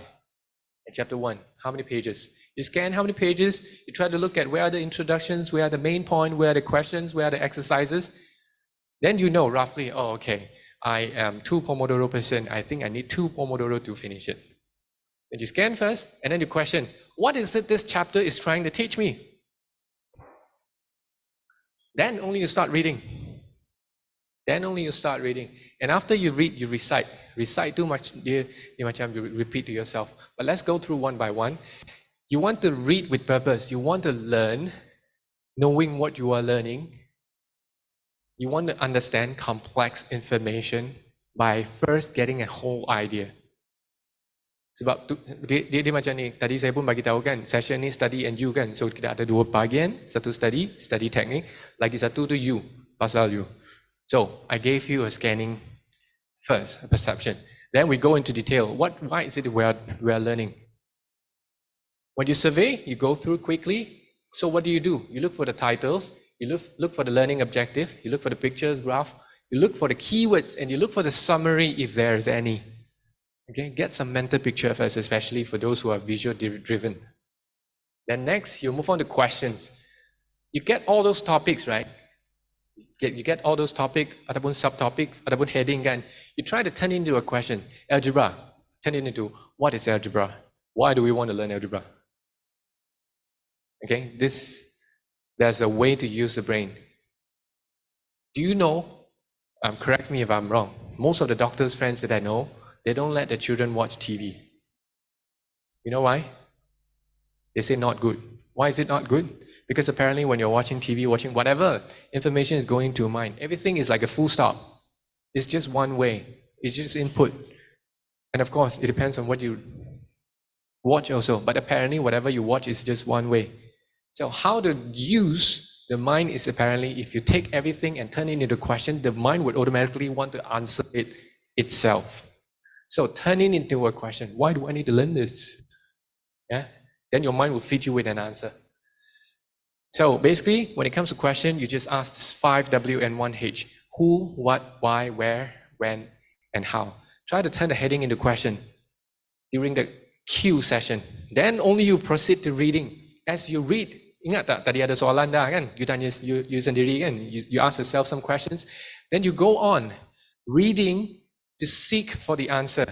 As you read, see if your your questions are being answered. And then there are times you need to slow down because it's a new thing. First time you're seeing it, slow down. There are times you need to speed up. Introduction, speed up lah. Get the whole idea, move on. Reread if you need. Never, ever. Sebab kawan dia study macam laju je, cepat je. Saya pun nak follow speed tu. Jangan. Okay? Adjust your own speed. You are learning for yourself. You're not learning for your friends. So, follow your speed. Don't follow your friends. Recite. Tadi ada soalan, you cuba cari jawapan. Dah cari jawapan tu, kalau you auditory punya person, you try read the answer for yourself. Ataupun you cuba fikir balik lah answer. Oh, okay, the answer is, the reason we want to understand, want to study algebra is because we want to use the past to predict the future. Algebra memang macam ni. You use the known to predict the unknown. That's why you are finding what's X and what's Y. Yeah? So, put them in words, make sure you can recall, and of course, in the end, you summarize what you learn. Summary itu penting, sebab exam dia akan test you dekat summary. And after that, you review. Test yourself if you really understand it. You can combine with the Feynman technique just now. Imagine if he's 3 years old, you're trying to teach him, he understand or not. Yeah? Identify the leftover. Cuba exercises tu. Cuba homework tu. Tengok betul ke faham perfahaman kita orang tu. Develop mnemonic devices. Kalau ada lah, okay, contohnya dah faham, tapi ada benda yang kita orang kena memorize dulu kan. Buatlah satu mnemonic untuk dia. Mind map. Kalau banyak sangat information, you want to group it, you group it accordingly. Okay? And then you make some notes for yourself. If you try to study your friend's notes, ini bukan tak boleh. But your friend's notes is for herself or himself. And you might not be suitable because what I understand might be different from yours. What's important for me might not be for you, even though we're studying the same thing. Later on, I will tell you why is it you have to make your own notes, keep your own notes. If possible, try not to refer other people's note. If you want to refer other people's note, providing you have your own note first. Yeah, then you can compare. So basically, SQ3R is about get an overview first, then you set an objective by asking a question, what is it that you're trying to do? Then you find the answer for the questions. Then recite is to check your understanding. And of course, review is to make sure you remember what you understand. Some people you would say, kalau dah faham, mestilah ingat. Betul. Tapi, betul ke you memang betul-betul faham? We don't know, right? Sometimes we think we understand, but in the end we forget. So you would have this last part, the retention part, to make sure you really understand what you have learned. So when do you do that? Survey, you survey before class. Question, you question before class. Read, you read after class. Recite after class. Review before next class. Yeah? Note taking. Siapa-siapa yang suka buat note tu? Buat note pun ada cara ya. You take a piece of paper, A4, you buat macam ni, section left, right, dengan bawah. So, ada 5 steps eh. So, dekat sini. You start dekat sini. Attend lecturer, A4 paper ke iPad, you start dengan top right corner. Apa yang lecturer nak bagi tahu, you write down. One concept, one line. Another concept, separatekan another line. Jangan nak jimatkan kertas, semua condense kan. You separate concepts by a single line. If it's a big difference between concept, then you separate a few lines. Okay? In short, what you learn during the lecture itself, you will copy it in the white color area here. Right? After that, when you finish with the lecture already, you go back to your room, you want to do revision, you want to review the notes, you come to this Q column, and then you start asking yourself questions. Here. And you have information. Remember or not, information, the lecture is about giving you information, giving you knowledge, and so on, right? You take notes here. And when you go back, you want to review, you want to turn in the question, you turn in the question here. And try to ask yourself, what is it that the lecturer is trying to do? What's the main concept here? What is it the main concept is trying to teach us? What is it that I need to know so that I can answer the exam, or maybe understand the concept in full? And once you do these two enough, then you would be able to come up with a summary. In the end, kalau saya cakap benda macam ni, kena marah pula. Tapi secara jujurnya, not everything is important. Not everything is important. And that's why exam will not test you everything. I'm not saying that not important thing, you should not focus on that. Okay? I will talk about these also later. But basically, for now, the note-taking is once you bounce back and forth about these two, you'll be able to summarize what you're actually trying to learn. So, bawah tu, summary. Jadi, before exam, if you are a note-taking person, macam mana nak revise? Tengok bahagian bawah je. Cepat, laju. You have thought about this before. Ingat tak, kawan saya tu, apa yang boleh nampak dekat luar. Apa yang tak boleh nampak, yang kita orang fikir. So, apa yang you dah fikir, you dah condense kan, you letak dekat bawah sini. Summarize kat dekat sini. So, bila you tengok summary tu sebelum exam kan, kira revision dah cepat dah efficient dah, laju dah. Yeah? That's why you would understand your stuff. But when your friends read your notes, they might not to. They might not be able to because they don't have the thinking process you have. So, this one, it talks about when do you do what, how do you do it, and so on. Yeah, you would have the slides, no copy required. But so far, any questions? No? Yes? Yes? Yes.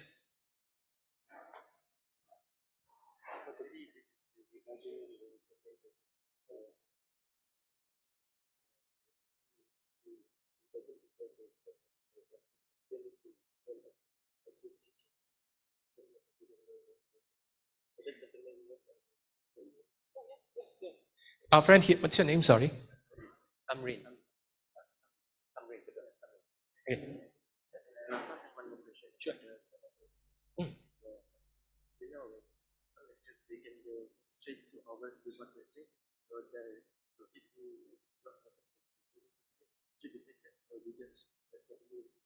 Thank you very much.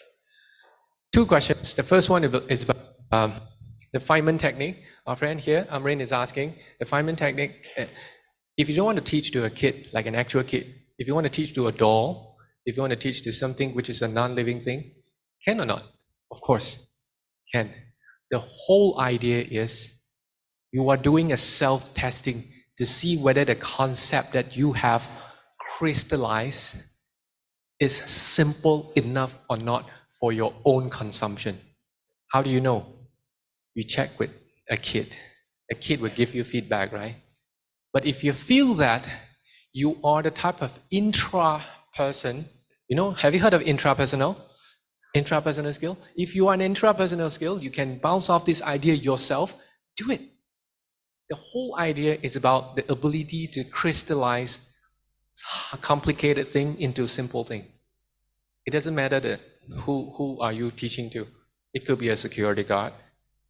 It could be the kaka at the canteen. It could be, the pillow that you're hugging to sleep. It could be anything. Yeah. And then the second is about Pomodoro technique. For example, you started off the Pomodoro.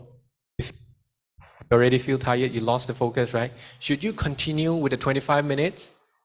Or should you straight away take the rest? I think that's a very good question you have just asked. Thank you so much. The whole idea of Pomodoro technique is efficient use of your time. Meaning, when you have the focus, the quality of the focus, you want to use this quality of focus to grab something into your mind and make sure you remember, you do the Pomodoro. If you cannot, you don't have to wait until the end of 25. You stop, you rest. Yeah? Don't follow the 25. Some would say, kalau macam tu, saya tak cukup disiplin kan? Bukan. You want to do the right thing in the right place. You want to study effectively. You don't do for the sake of doing. You don't put yourself in front of the desk because your friend's doing. You would only do it when it produces result, when it works for you. Because if it doesn't work, it demotivates you. You study sebab kawan study, tapi you tak ada mood lagi. Tak betul lagi kan, tak realign lagi, tak fokus lagi, tak concentrate lagi, belum makan pun kan. So, get yourself ready, then only you study. Don't follow friends. It's about finding your own way. That's why the theme is about study and you, not study and your friend. I mean, not study and friends, study and you. Okay? I hope I explained that clear enough. Any other questions so far before we proceed? With break, 10:35 already. Right? 10:35 break, right? Any other questions? No? Nak makan dulu kan? Sebab dah banyak Pomodoro dah. Berapa? 2, 3 dah kan? Kena rehat dulu kan? So yes, there's another question.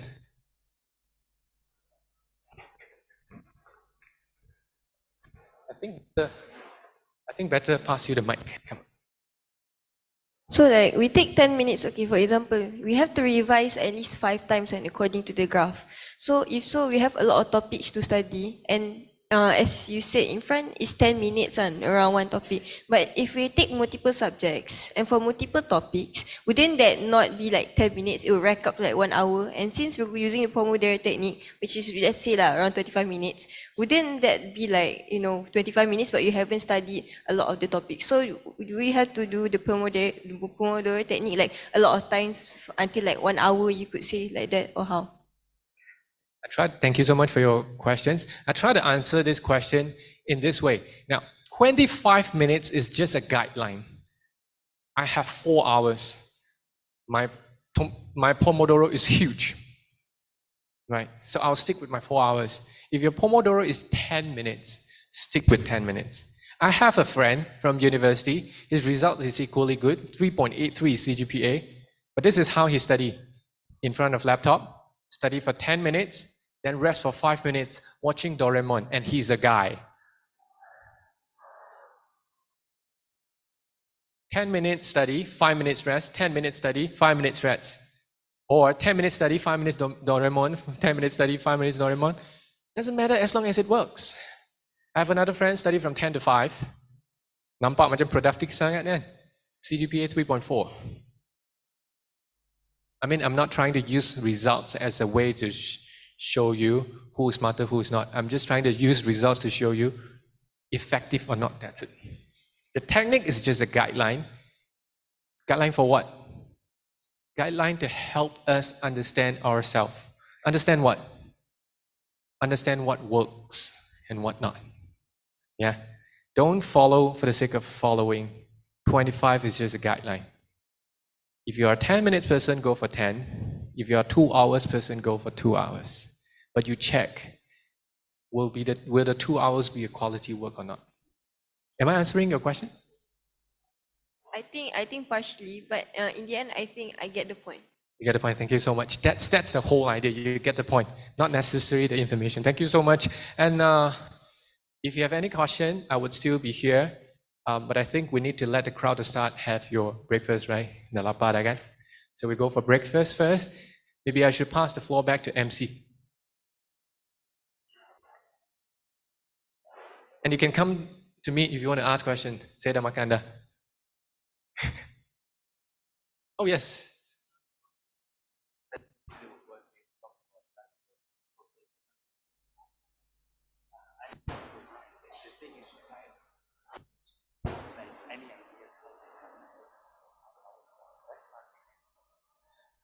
So Miss MC, Mr. MC, so macam mana kita makan dulu, Puan Niza?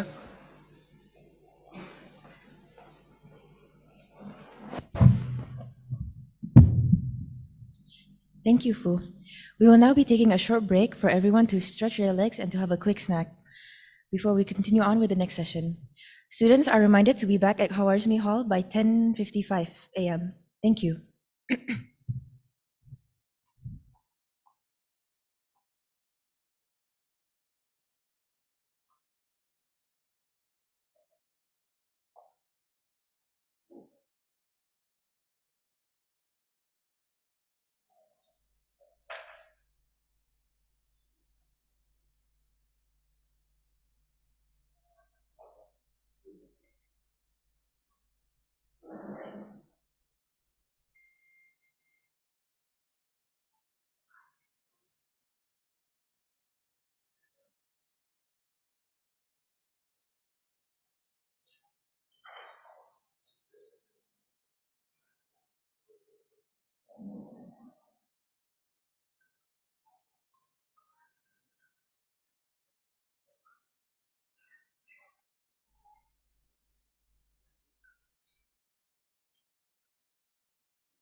If any, if any one of you has any questions, right, I'll be right there in the room.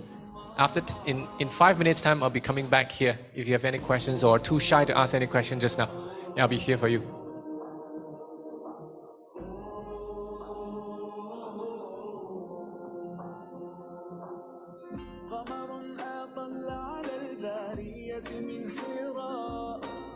زان السماء فكان بدرا نيرا قمر أطل على البارية من حراء زان السماء فكان بدرا نيرا هو رحمة الرحمن ذاك محمد من جاء غيثا للقلوب مطهرا يا نبي السلام عليك فاض دمع القلب وطال الشوق إليك يا نبي صلاة الله سلام الله دوما عليك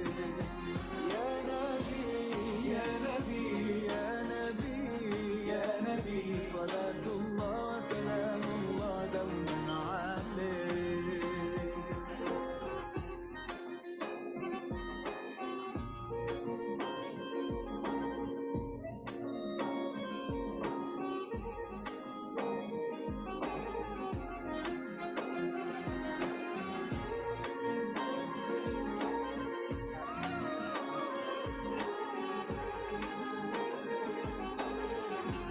المحبة والهداية والسلام حاء الحقيقة قد محى كل الظلام ميم المحبة والهداية والسلام حاء الحقيقة قد محى كل الظلام والميم محمود حوى طهر الخصال والدال تعين الهدى والاعتدال يا نبي السلام عليك فاض دمع القلب وطال الشوق إليك يا نبي صلاة الله سلام الله دوما عليك يا نبي السلام عليك فاض دمع القلب وطال الشوق إليك يا نبي صلاة الله سلام الله دوما عليك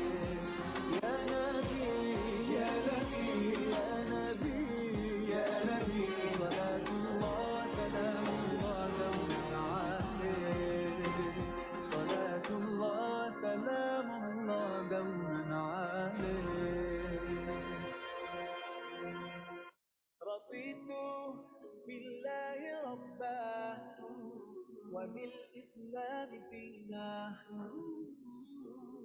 رضيت بالله ربا وبالإسلام دينا وبمحمد صلى الله عليه وسلم نبيا ورسولا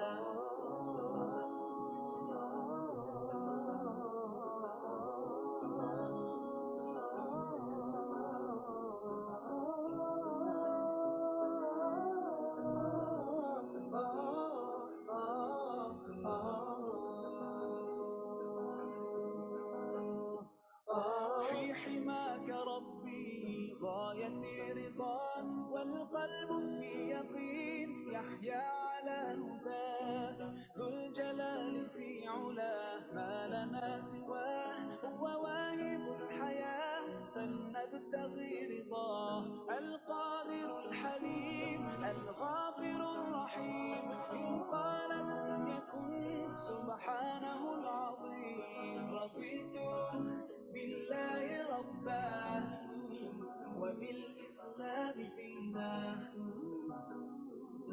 رضيت بالله ربا وبالإسلام دينا وبمحمد صلى الله عليه وسلم نبيا ورسولا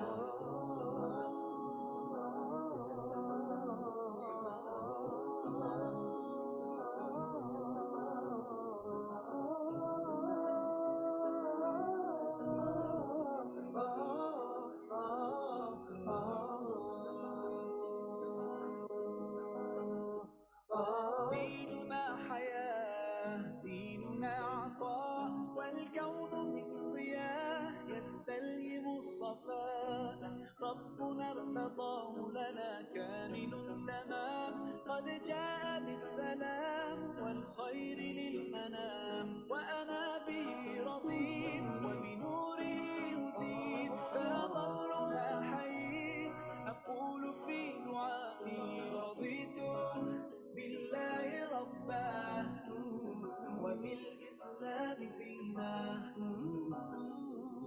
رضيت بالله ربا وبالإسلام دينا وبمحمد صلى الله عليه وسلم نبيا ورسولا صلوا على النبي صلوا على النبي صلوا على النبي صلوا على النبي صلوا على النبي صلوا على النبي صلوا على النبي صلوا على النبي صلوا على النبي رضيت بالله ربا وبالإسلام دينا رضيت بالله ربا وبالإسلام دينا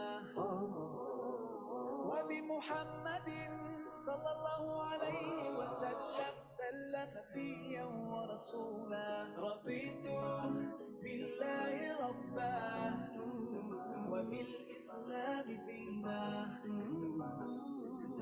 رضيت بالله ربا وبالإسلام دينا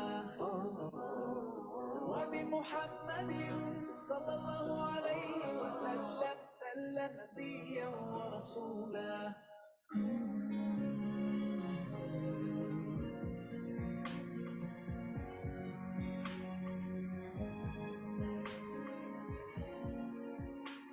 Ku sadari engkau sanggup mengambil kembali karuniamu dan ku coba selalu mengingat takkan sia-siakan segalanya karena suatu hari semua akan tiada lagi dan di akhir hayatku mohon kau ridho padaku. Allah, ya Allah, untuk tiba di jannahmu. Ya Allah, ya Allah, jangan jauh dariku dan cahyamu bersamamu ku ingin dekat denganmu sepanjang usia. Ya Allah, oh Allah, dampingi langkahku. Ku sadari kadang ku lupa mungkin ini nafasku yang terakhir. Ampuni kurangnya syukurku, maafkan kurang kasihmu. Nanti suatu hari saat duniaku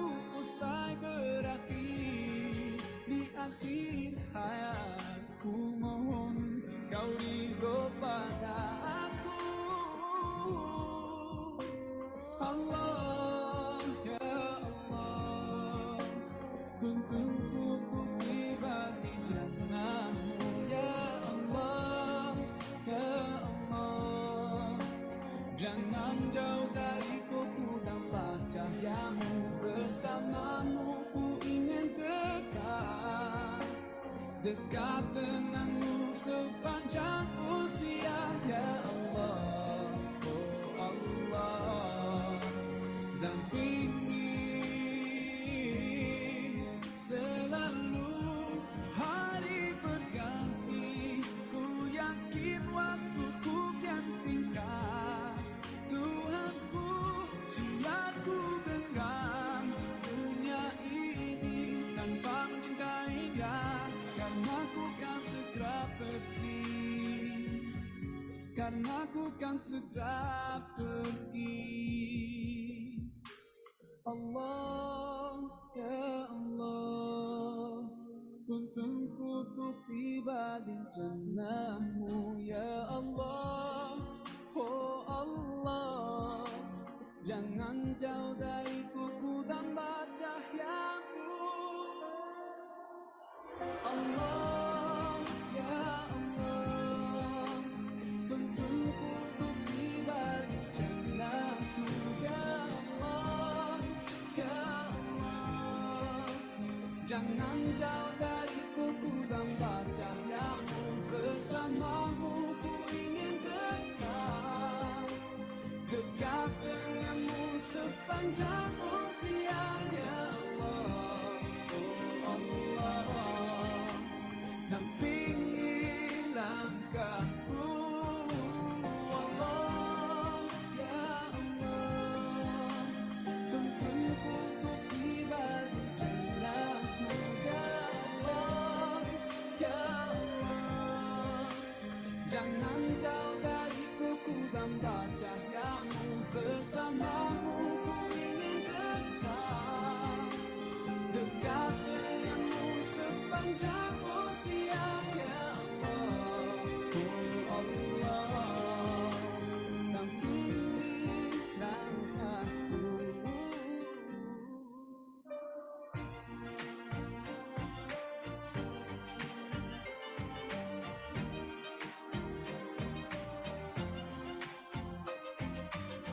I was a foolish little child, crazy things I used to do, and all the pain I put you through. Mama, now I'm here for you. For all the times I made you cry, the days I told you lies. Now it's time for you to rise. For all the things you sacrificed. Oh, if I could turn back time, rewind, if I could make it undone, I swear that I will make it up to you. Mama, I'm grown up now, it's a brand new day. I'd like to put a smile on your face every day. Mama, I'm grown up now, and it's not too late. I'd like to put a smile on your face every day. Now I finally understand your famous line about a day I face in time. 'Cause now I've got a child of mine, and even though I was so bad, I've learned too much from you. Now I'm trying to do it too. Love my kid the way you do. Oh, if I could turn back time, rewind, if I could make it undone, I swear that I would make it up to you. Oh, if I could turn back time, rewind, if I could make it undone, I swear that I would make it up to you. Mama, I'm grown up now, it's a brand new day. I'd like to put a smile on your face every day. Mama, I'm grown up now, and it's not too late. I'd like to put a smile on your face every day. You know you are the number one for me. You know you are the number one for me. You know you are the number one for me. Oh, oh, number one for me. You know you are the number one for me. You know you are the number one for me. You know you are the number one for me. Oh, oh, number one for me. There's no one in this world. Bismillahirrahmanirrahim. Assalamualaikum. Makanan tu siapa yang nak tambah boleh tambah lagi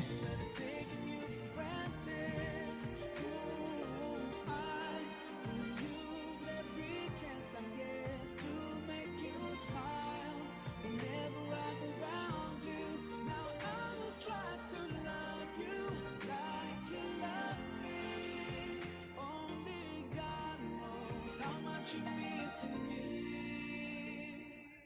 Oh, if I could turn back time, rewind, if I could make it undone, I swear that I would make it up to you. Mama, grown up now, it's a brand new day. I'd like to put a smile on your face every day. Mama, grown up now, and it's not too late. I'd like to put a smile on your face every day. Mama, grown up now, it's a brand new day. I'd like to put a smile on your face every day. Mama, grown up now, and it's not too late. I'd like to put a smile on your face every day. The number one for me, the number one for me, the number one for me, oh, oh, number one for me.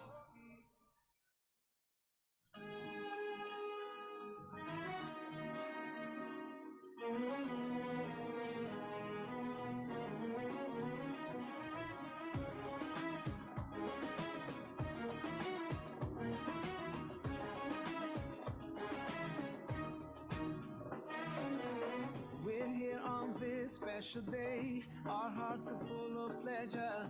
A day that brings the two of you close together. We're gathered here to celebrate a moment you'll always treasure.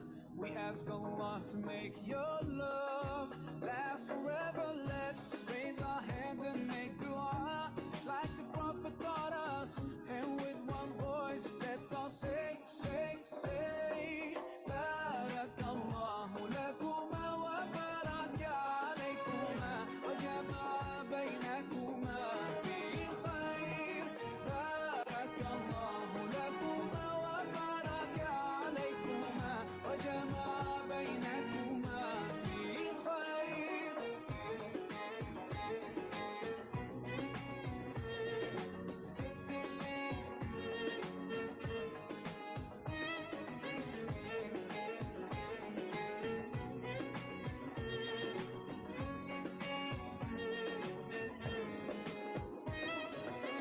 From now you'll share all your joys, through hardship support each other, together worshiping Allah, seeking His pleasure. We pray that He will fill your life with happiness and blessings, and grant you kids who make your home filled with laughter. Let's raise our hands and make dua like the Prophet taught us, and with one voice let's all say, say, say, Barakallahu lakuma wa baraka alaykuma wa jama'a baynakuma fi khair.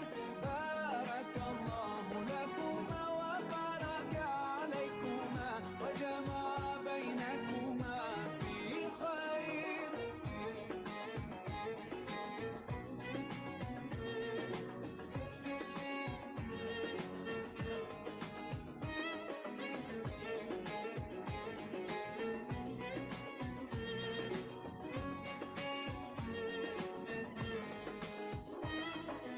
Barakallah, Barakallah, Barakallah, Barakallah, Barakallahu lakum wa lana. Barakallahu lakum wa lana. Allah barik lahuma, Allah adim hubbahuma. Allah salli wa sallim ala rasulillah. Allah tub alayna, Allah irda anna, Allah ihdi khutana ala sunnat nabina. Let's raise our hands and make dua like the Prophet taught us, and with one voice let's all say, say, say, Barakallahu lakuma wa baraka alaykuma wa jama'a baynakuma fi khair. Barakallahu lakuma wa baraka alaykuma wa jama'a baynakuma fi khair. Barakallahu lakuma wa baraka alaykuma wa jama'a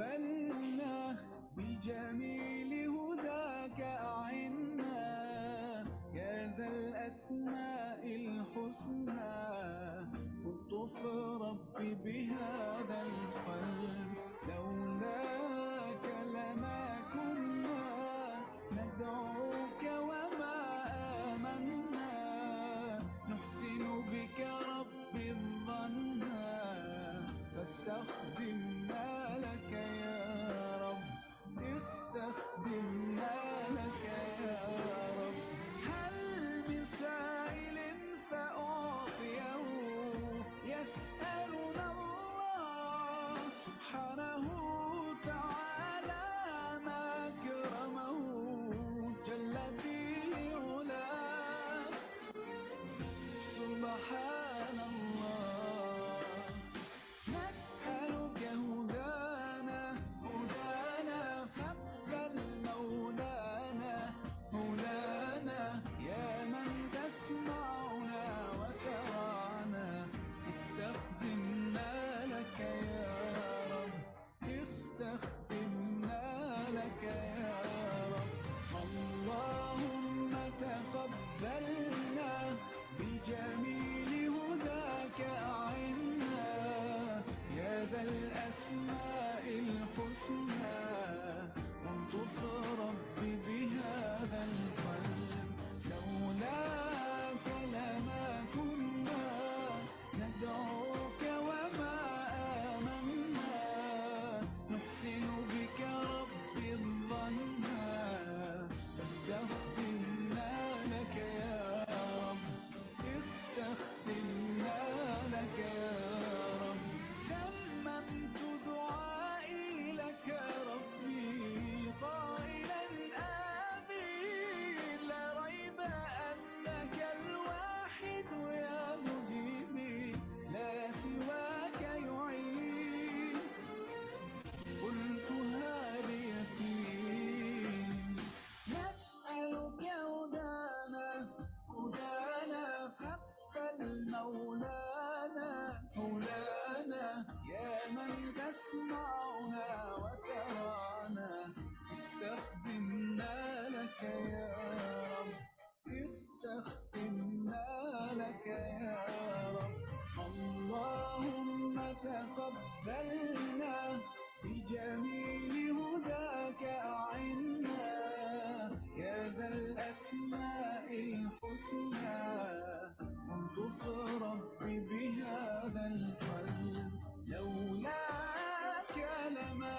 كنا ندعوك وما آمنا نحسن بك رب الظن فاستخدمنا لك يا رب استخدمنا لك يا رب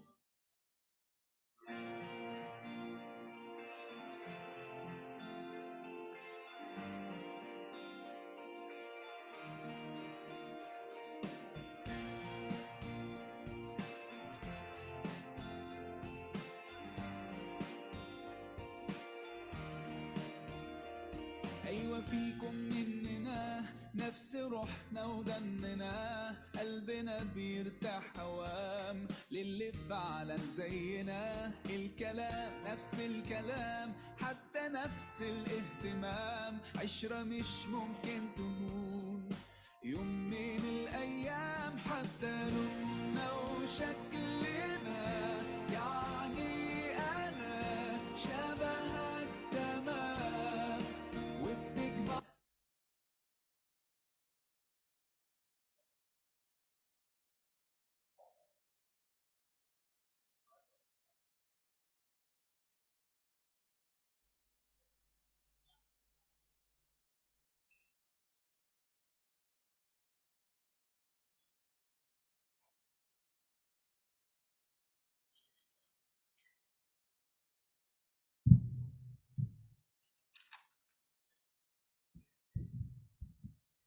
Assalamu alaikum. Welcome back, brothers and sisters.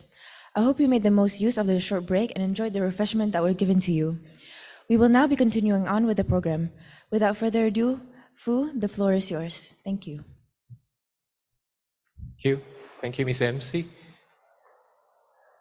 So semua dah makan, semua dah kenyang, semua dah happy, semua dah dapat reset. Okay. So we're going to start right away.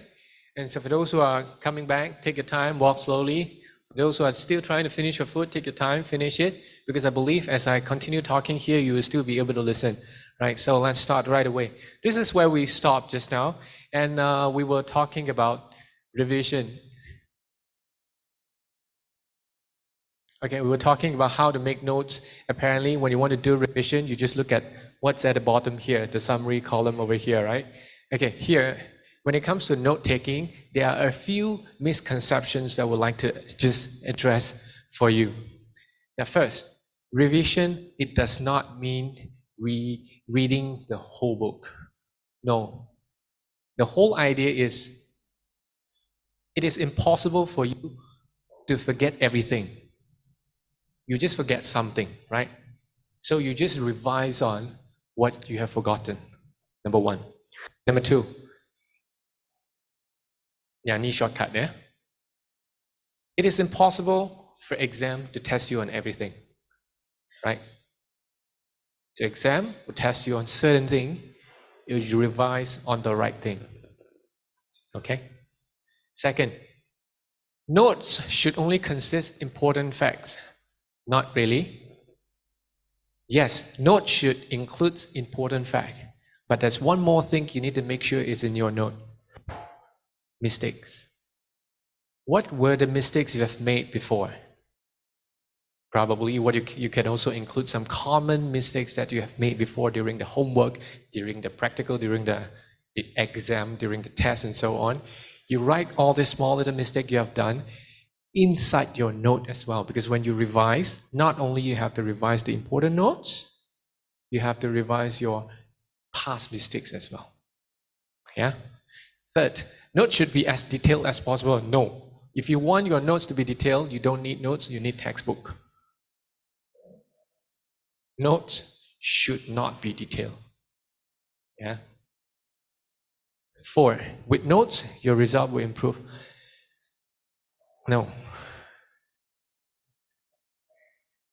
Notes is there to help our thinking. Note itself is useless without us using it.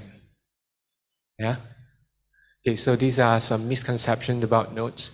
And just a friendly reminder, if you have any question, you can always put up a hand and you ask right away. Do not feel free to interrupt. Let's put it this way. Okay? Not a good note. Ni macam study textbook lagi senang. Buat note ni dah makan banyak masa dah. So are you trying to study or are you trying to publish a book? And okay. Mind map, note juga. Effective kah? What is that you are trying to learn?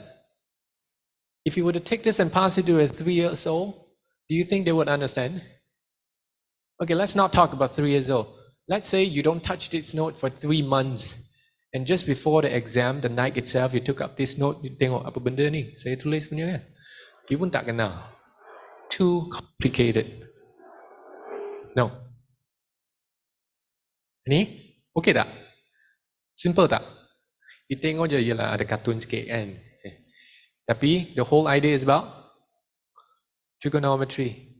The important point is about SOHCAHTOA. It's about the ratio of the length of a right angle triangle kan. So, you nak benda macam ni. You tengok sekali, you dah tahu dah. You boleh elaborate dah. You boleh refer dah. You boleh recall dah. You nak note macam ni. Dia boleh stimulate you punya memory. You nak note macam ni. You tak nak note yang tengok. Tak nak benda macam ni ya. So you want to make the notes as simple as possible, as attractive as possible. Not only it contains important facts, it also includes sometimes mistakes that you have done in the past. Okay? Because when you are going to take the notes, when you are going to take a look at the notes is when you want to revise for the exam. Yeah? Now, last one. This will be the last one for the study part. We have covered 8 techniques so far. It covers all different aspects. Yeah, so this will be the last one. It's called retrieval practice. For those who understand the word retrieval, you might think, is this about revision? Let's see. Now, retrieval practice is about pulling information out from your mind. Let's do a test. Let's do a test. You can say it out to yourself. What were the 8 techniques we have covered so far this morning? Retrieval. What were the 8? And how many can you name without the help of friends? Mnemonic, SCR, corner note-taking, mind mapping, Pomodoro, Feynman technique. Lagi. SCR, ya betul. Lagi. Ni retrieval practice. Information has been going in. Like what my friend is trying to say, saya dah buatkan story tu condense kan. Sebenarnya dia nak kata macam ni, yang budak kecil tu, bukan budak pendek tu lah, bukan budak kecil My friend tu 150 cm tu dia kata, what you cannot see is when I'm standing here, I'm doing a lot of retrieval. I'm doing a lot of recalling. You might think I'm doing daydreaming, but I'm doing revision. That's why you might see that I am not studying anything, that I'm studying without you knowing. Because I'm doing all this information pooling. Providing, this would only work providing you have been focused. Correct? So you dah fokus, ada information masuk, baru boleh pull out. Kalau tak boleh, macam mana nak pull out kan? So retrieval is about pulling information out. It's a practice. It's trying to recall, pull the information out from your mind.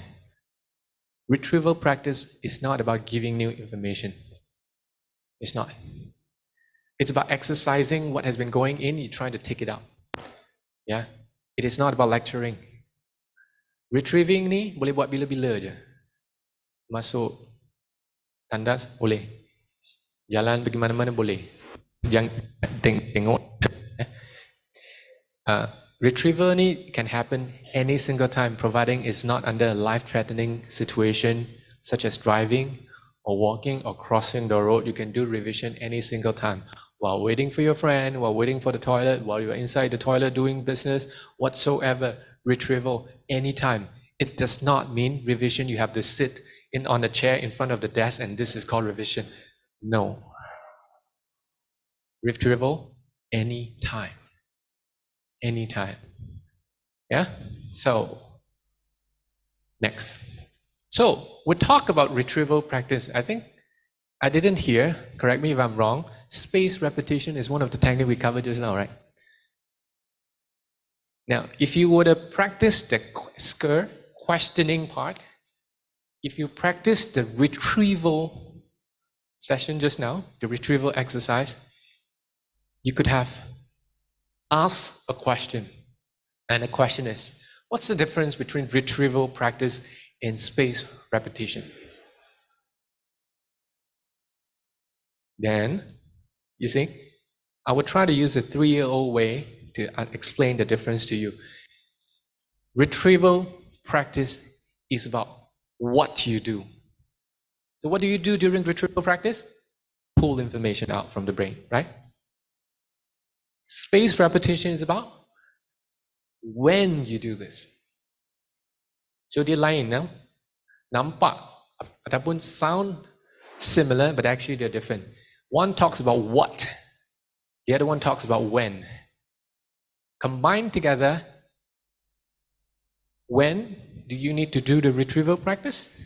You tak payah tunggu sampai, kalau ikut space repetition tu, you sebenarnya, according to the suggestion, you do the revision tomorrow same time, right? And you don't. As I walk out, as I walk to the toilet, as I walk towards getting my food just now, I could have gotten the practice of retrieval already. You don't have to wait until tomorrow. Now, this is again some hidden effort you will not be able to see. Some secrets where the so-called smart students has been practicing, but you won't know because they are not sitting in front of the There's studying for you to see. Any power retrieval practice. So again, the difference is retrieval is what you do, space repetition is when do you do it. And with regards to those who have concern with when should you do the space repetition, should you follow the 1 day, 3 days, 10 days, 30 days? Not necessarily, because for all of us, the thickness of the myelin is not the same. And we do not need to know the thickness of the myelin in order to know how fast we can recall the information. Let's assume the myelin thickness is not there. It means the more you retrieve, the better you will become. Do it anytime, anywhere. Tidur tak payahlah, tidur lah. Okay, so any questions? So this is the last part for study. Now before we move on to you, do you have any questions with regards to the study and the techniques? Or it could be some other questions also. Any one of you too shy? I can walk to you.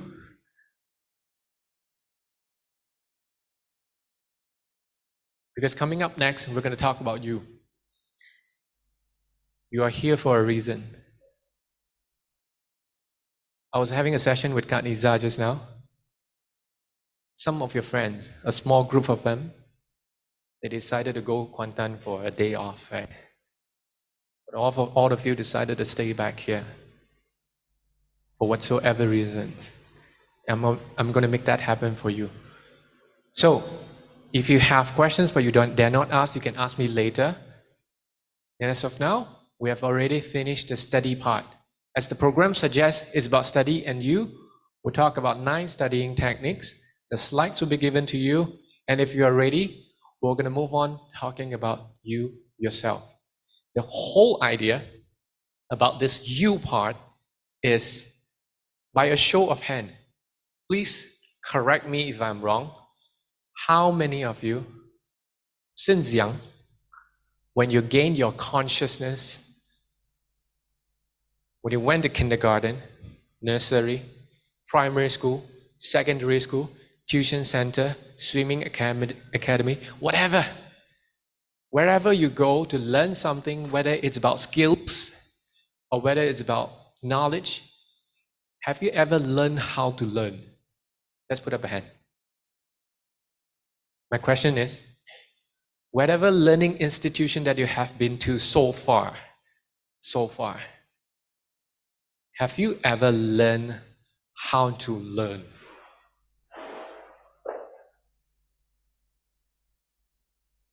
Yes. What's the difference between studying and learning? 3 years old answer. Thank you for the question. Studying is for exam, learning is for life. That's why I said I don't like studying. Studying is for exam, learning is for life. Yeah? I hope I answer your questions. So, anyone learned how to learn before? No, right? Something not right here, right? You go to kindergarten school, nursery, primary school, secondary school, whatever. You're either learning a skill or you're learning some knowledges, right? But the problem is, aren't we supposed to learn how to learn? Tak belajar macam mana nak belajar ilmu. Macam quite rhythmic kan? So, the you part, it's about learning who you are before learning about the knowledge. It's kind of different. You might expect this session is about studying technique. Okay, we talked about that already. What if I tell you right now, studying technique, whatever technique that we have been covering so far, or maybe even there are some techniques that we haven't been covering for the past 1.5 hours. What if I tell you that is not as important as this part? Would you believe that? I will start with a story, and it's a real life story. So I have this 150 cm friends who's really good in studying, right? I'm going to tell another 2 friends. Couple, when they were my classmate too in university. So when they were studying, both of them studied together. They're both chemical engineering graduates as well. So the guy friend, the boy, the guy, really smart too. Very good in learning. He's the type of person who will be like, let me show you. Table, chair, but table is higher, okay? Normal studying table, books here. He'll be like this, shaking the leg, book, and then flip, and then go for exam and score A. He's that type. Yeah? The girl is the other type. If only I can use the following metaphor, this guy friend is like the rabbit, and the girl friend is like tortoise. There's no right or wrong whether you are a rabbit or a tortoise. There's no right or wrong. Yeah? So I'm just giving you a metaphor. This guy friend learns as fast as a rabbit. That girlfriend actually is quite smart also, but relatively, the girl is learning slowly. So the guy has been considering AB, the CGPA is about 3.8 and so on. Good, right? Okay. So the girl, CGPA about 3.4 and so on. I answered one of your questions just now. This was the girl story, yeah? So the girl one day decided, no matter how hard I study, I would never be as good as this guy friend. So why not this particular semester itself, I dedicated my time and soul and whatever following this guy's technique. Because they are staying together, separate room, yeah, jangan fikir yang bukan-bukan. So they have the convenience of doing so. And also because they're studying in the same course, they have the same time and same practicum lessons, time, whatever. Everything is exactly the same. So what this girlfriend has been doing was like copying the routine of the guy. Exactly the same. So say the guy friend woke up at 7. She woke up at 7, brush teeth, eat breakfast. In fact, she would eat the same breakfast as the guy too. Crazy, eh? So you see a lot of interesting people as you come to university. I'm not saying your friends are interesting, but usually that happens. Yeah. So to an extent, they would sit down, do a revision at the exact same time. The guy knew what worked for him, and he would just do whatever worked. He would play games and then study because that worked for him. So he would play games and then study. When he studied, he would study like that, shaking his leg and so on, flipping at a really fast rate, right? And that works for him. So this girl trying to copy the technique, he will sit down, he will play games, he will shake the leg also, literally. I'm not joking. She will shake the legs also, she will flip, she will copy exactly the same thing, and ended up in the end, when results came out, instead of getting 3.4 something, which was her usual results, she failed every single subject for that particular semester. So the whole idea is about she didn't know who she is as a person. She copied blindly. And the guy, on the contrary, he knew exactly what works for him. He won't study for the sake of study. If he knows that he need relaxed period, he would go for that, providing he would come back after this. So that's why the you part is actually more important than the study part. The study part is important, but it would remain powerless if you don't have the you part. You would just do for the sake of doing. You will sit there 25 minutes for the Pomodoro, for example, for the sake of doing because you heard someone talking about it in a Saturday morning. You do retrieval is walk down the path because somebody talked about it before. But whether or not it works for you is a different story. So understand the you part is critical. Yeah. Only when you understand you, the study techniques will work. So let's move on. There are 9 parts. Let's talk about the brain hemisphere. Unlike the previous session where we talk about studies, for every session that we're going to talk about you, with brain hemisphere, I would show you why is it that we need to know about, say, brain hemisphere. So the purpose is to help all of us here to understand our cognitive strength, our strength, right? and preferences. Know your strength. Okay, macam ni. Ada Tuhan dekat sini tak? Ada Tuhan dekat sini tak? With all due respect, do we have God here? Any single one here? Any one of you here is God? I mean, you. Are you a God here? Right, thank you. Are you a human here? Now, what's the definition of human to a 3 years old?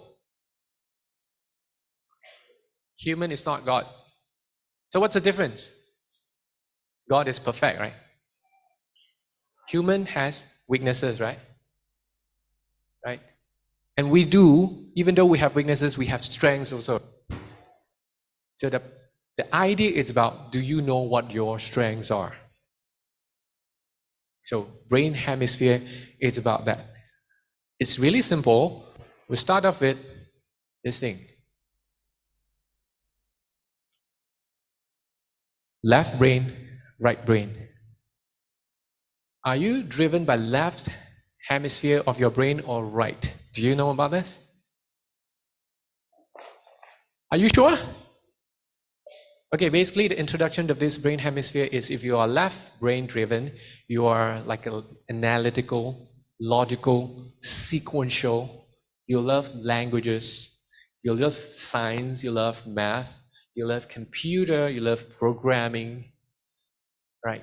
Anything that has past and future, before and after, A, B, and then C, you will love this. It's about logical thinking. Left brain. Right brain, artistic, musics, visual, painting, intuition. Right brain. Do you know yourself? No? Never mind.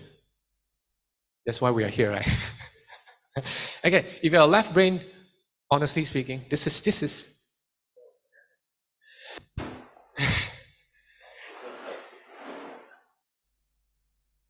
nothing in this world is perfect. But we can always try to find something that works for us, right? So let's talk about this. All right.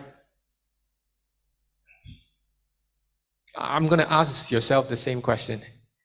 Let me step back first. Do you want an honest answer or do you want a diplomatic answer? Okay. You asked for that. Huh? Thank you.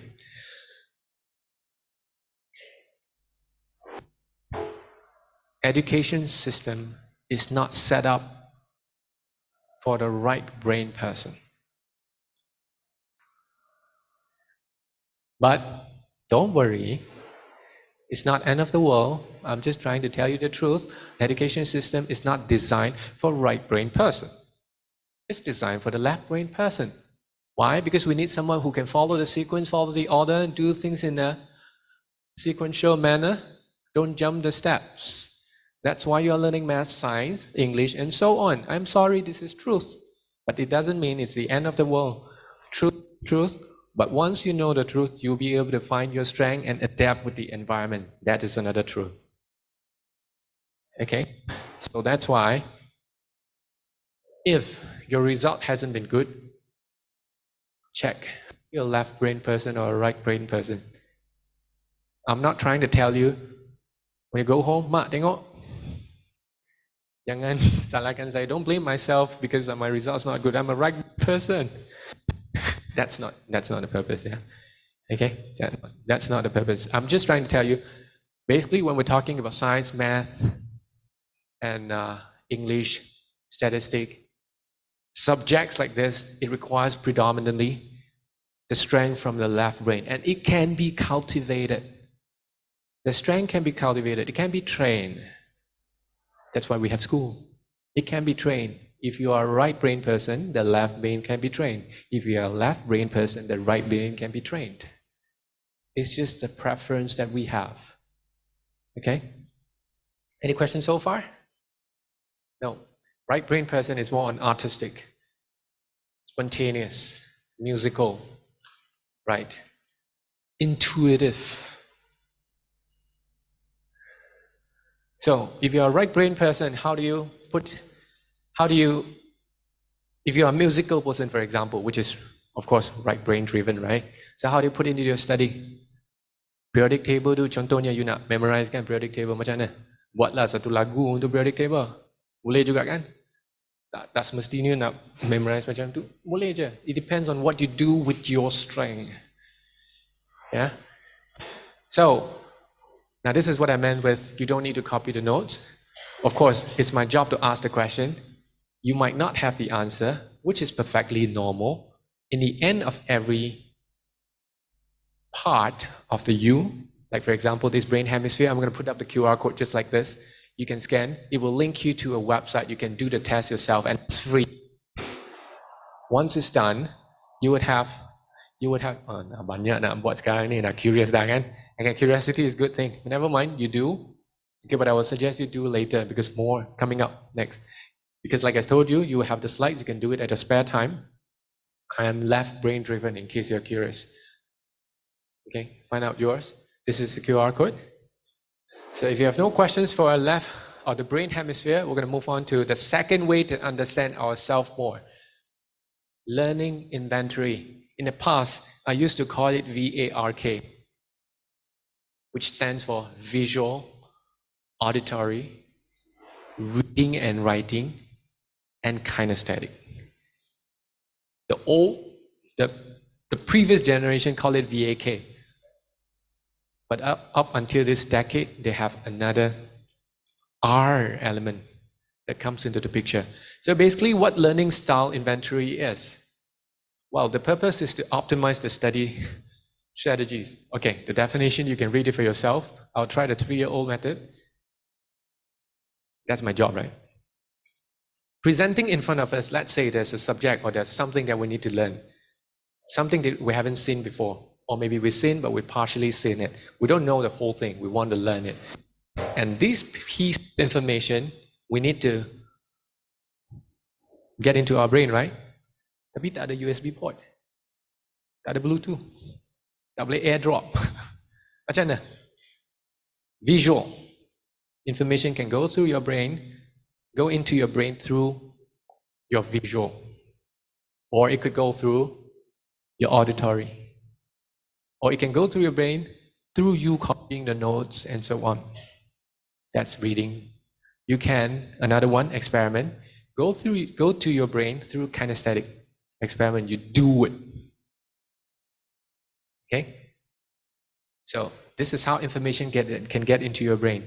But do you know, the question is, I'm going to ask you a series of questions. Your job is to figure out.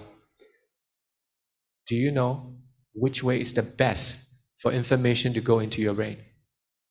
Whatever I've been saying right now, of course, is auditory.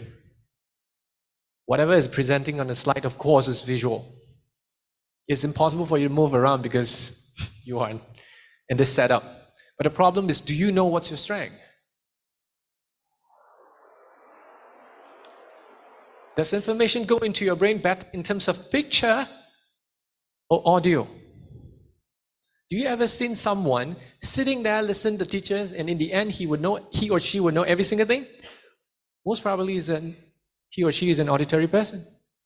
Have you ever seen someone who has to go back, do some notes, practice a lot of exercises and so on? Probably he's an kinesthetic person or read-write person. Yeah? By any chance, you will see this person sitting there just listening to you, and meanwhile, he will stare into the space and as if he or she is daydreaming. Chances are this person is a visual person. So if you know which kind of person are you, when it comes to information, then you can design it in a way that it goes into your brain easier. The example is 3 years old. If I know you are using iPhone, for example, I want to send something to you, what do? I airdrop to you. Yeah, that's the idea. We have, as a human, we have these several senses. We have sight, which is see, touch, hearing, taste, smell.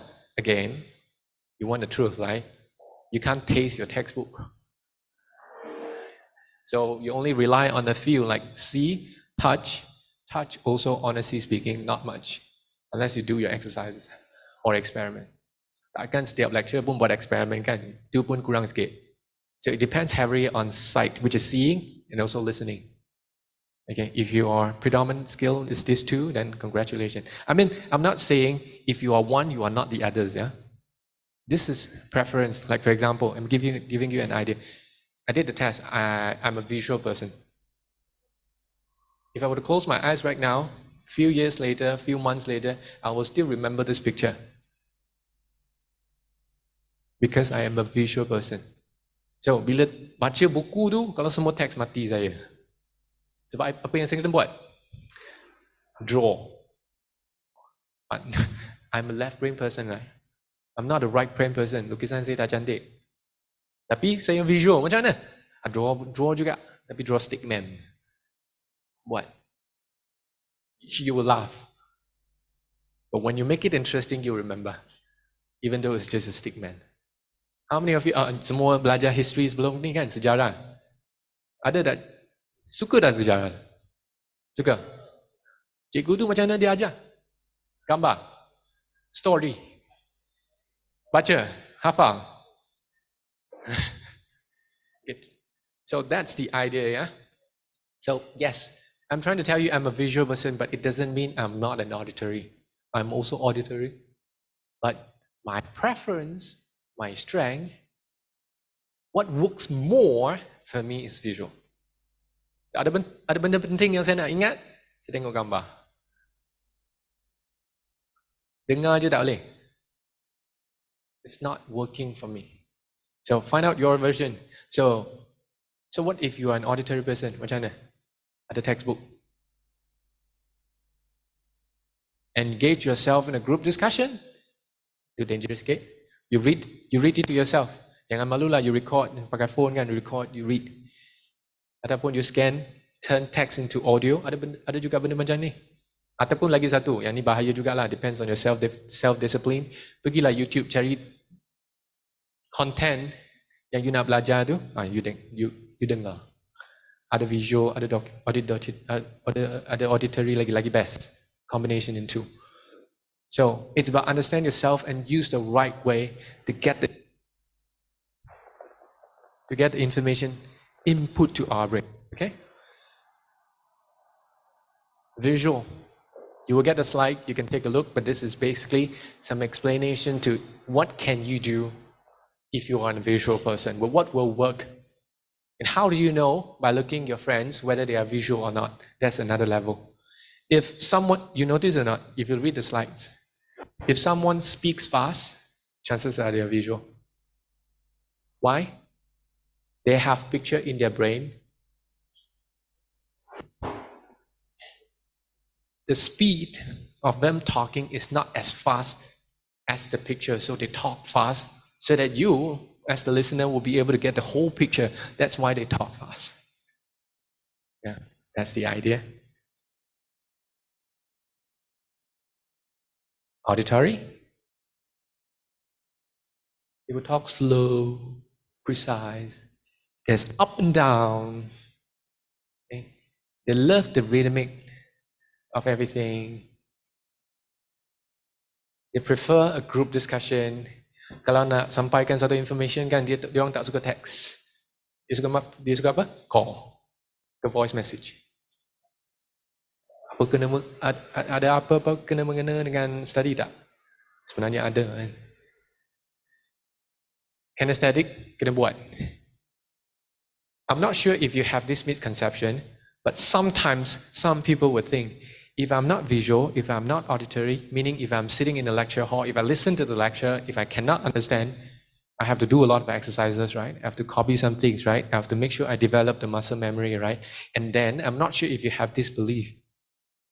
And the belief is, you think you are not as smart because you need to do what?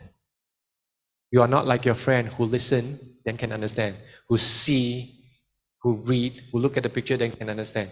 If you ever have this kind of thought, drop that thoughts today because your strength is kinesthetic. You do to excel. You need to accept this part of you the more you do, the better you would be. Yeah. So just use this. Just acknowledge this. Actually, kinesthetic is good. Ada siapa-siapa yang suka sports tak? Ada stage player? Ada? Fantastic. Kinesthetic ni. Apa tu? MSSM? Country? Ada siapa-siapa yang represent country tak? Ada? Kinesthetic ni.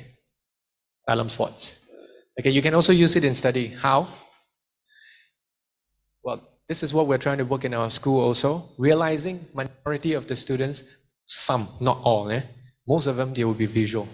If you don't believe me, get all your friends here, do the test later, after this session, and see how much of you are visual, how much of you are kinesthetic, how much of you are auditory. Then you will know. Most students are visually and auditory driven. Only a few kinesthetically driven. Yeah. So when it comes to kinesthetic students, right, you have to show them how things work. Have you learned projectile motion? Haven't? Then if I am your lecturer, what I'll do is probably Gambang Water Resort closed down already, right? We can do some fun thing there, then you would know how projectile motion is. And that's designed for kinesthetic learner. If you can't have a lecturer design it for yourself, you design it for yourself because you are that type. Then you can tell your parents, why do you need to go there? Oh, because I'm a kinesthetic learner. You want to find out yours? This is another QR code. Again, you would have this slide, so you can scan it later also. All of these tests are free. No payment required. The only tedious part is, I think there's only one. It requires a short sign up. Other than that, the rest, you can do the test right away. No sign up, no email required. Yeah. So this is the second, learning inventory. Let's move on to next. Multiple intelligence. This is another interesting thing. According to okay, by the way, this is the purpose to help you recognize your diverse strength, right? So that you can use this strength in your study. Now, some of these strengths might be a duplicate of what we have talked about. For example, visual, you will see it again. Logical, you will see it again. But this test, right, multiple intelligence can use together with the learning inventory to confirm your results, whether you are really a visual person or is it you are something else. Like, for example, from the learning inventory, I'm a visual person, right? If I were to do this test, it would turn out that my visual is number 3, not the strongest. My logical is the first. Actually, my logical is second. My intrapersonal is first. Okay. According to this doctor, Dr. Howard Gardner from Harvard University, it says all of us, right, we have our strength. All of us have strengths. Therefore, we remember, we learn things in a different way. This is why I asked you, have you learned how to learn before? Multiple intelligence, there are 8. Okay, it started off spatial. Spatial is visual. Started from here, the green color here, 11 o'clock direction, spatial, which is visual. And then you have intrapersonal, you have linguistic, you have bodily. This one is interpersonal, and then you have naturalist, you have logical, you have musical, and you have another existential. I think the Zoom call is like blocking some apart, right? So basically, you have all these branches of multiple intelligence. Let's move on to every single one of them. If you are a musical person, this is what you have in terms of strength. You'll recognize these things very easily. In fact, better than the other people. Visual, when it comes to visual interpretation, you're so fast. In fact, you remember picture, like I said just now, better than the other thing. This would be your strength if you are a visual person, visual special person. Okay. The next thing is if you are a verbal person, just like, I think you know who this person is, J.K. Rowling. He's a very linguistic person. How many of you, if you score really well in your English subject or languages subject, chances are you might be a linguistic person. Yeah. Okay, the next, logical, mathematical, ini senang lah. Okay? You understand very well between the relationship of the cause and effect. Next, bodily kinesthetic. Ada Cristiano Ronaldo's fan? Ada. But saya bukan sengaja nak letak, cuma space tak cukup. Saya nak letak dua-dua sebenarnya. Yeah. Interpersonal. This one, I will spend a little time talking to you. What's the difference between interpersonal and intrapersonal? Interpersonal is about human to human. You're very good. Okay. Next. Intrapersonal, you are very good with yourself. For example, if human to human, it's about how you communicate with each other, know each other better, right? Intrapersonal is the type where you know how to communicate with yourself better than you communicate with other people. And what am I trying to say is, if you are an intrapersonal person, chances are it is better for you to study alone. And if you are an interpersonal person, chances are group study might work for you. Might. Depends on how you set it up. So that's why people say study group is not for everyone. So knowing this will help you understand yourself further. Nak join study group ke study sendiri. Okay? Next. Naturalistic. Ini jarang sikit lah. Ada juga dia punya intelligence kan, bukan dekat classroom, dekat luar, dekat environment, dekat pokok-pokok, bunga-bunga, kan? Jadi macam mana benda ni boleh nolong kita orang study? My strength number 4 is naturalistic. Jadi saya intrapersonal juga kan. Jadi saya study alone. When I study alone. And environment, study dekat mana? Biasanya saya suka study dekat tempat yang macam ada pokok-pokok, bunga-bunga macam tu. Nampak macam leceh lah, study pun kena buat benda macam ni. But you never know. Seriously.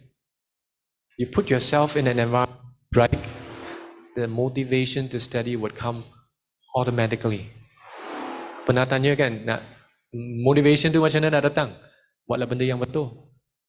So that works for me. I mean, of course, if you're a naturalist person or naturalistic person, you can consider the environment where this might be conducive for your learning, whether it's a group study or alone. It's up to you. Existential. This is slightly not so relevant, to be honest. This might be not so relevant to you.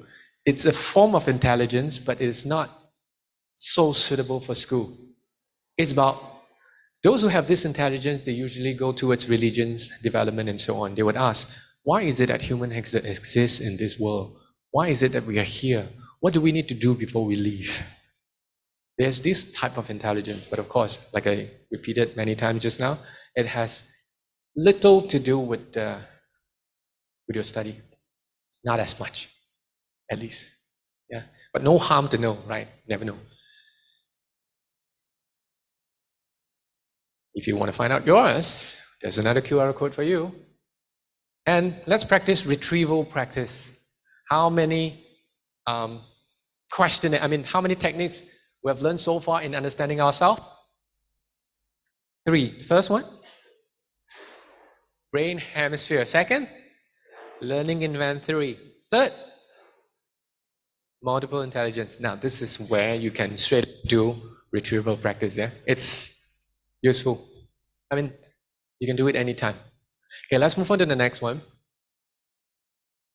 Intellectual intelligence. Apa benda ni? Short form, IQ. Pernah buat IQ test tak? Tahu tak IQ? Macam mana calculate? Tak tahu. 3 years old way, I'll show you. There's no right or wrong.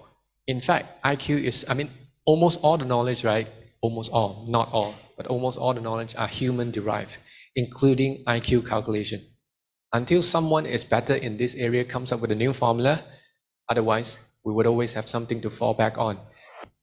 I'll show you in a short while. Now, the purpose of knowing your IQ would actually be this: to know your strength. I mean, that's cognitive ability and potential areas of academic strength, influencing study and focus and academic pursuits. Okay, there's a misconception here. As the principal for Springgate Academy, right? Actually, we have one teacher came from interview, and he's a Mensa member. Have you heard of what Mensa is? Any Mensa member here? MENSA. Can I see your hand? Mensa, or maybe you haven't tested. Mensa is a high IQ organization of the world. So, how do you become the member? You sit for their tests. And if your IQ is 130 and above, 130 or above, sorry, 130 or above, then they will give you the membership. You don't need to apply. But you can only sit for this test once in a lifetime. Fail? Bukan fail lah. Tak pass? Itu je lah. Okay? So, we have a teacher came in for interview and it's a Mensa member. But when I see his result script, not straight A. So high IQ, it doesn't mean you're going to be very good in study. At least not the same. But of course, most of the time it will be. Like we have one student, and I think at this point of time, he's moving to college and university already. He just finished his IGCSE A level. He got the results on Tuesday, last Tuesday, and his age is 14, I think 14. His IQ, 165. So do you know yours? Do you want to know yours?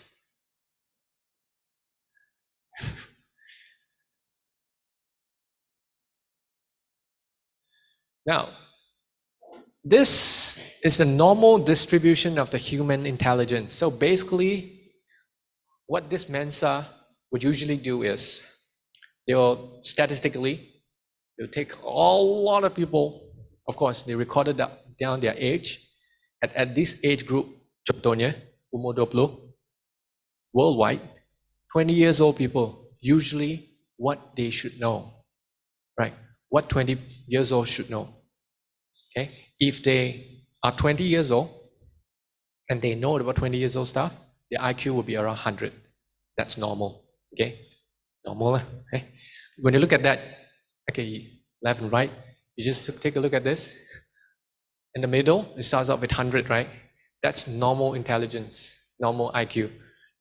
Your mental age and your biological, chronological age is the same. Then the IQ is 100. Okay, 100. Now, as you can see from the normal distribution graph, this graph is extracted from Mensa website. Most of the people on Earth, their mental age and their biological age is the same. That's why the IQ is about 100. There's a plus minus, of course. It changes. Those who are on the left-hand side, they would have this mental retardedness.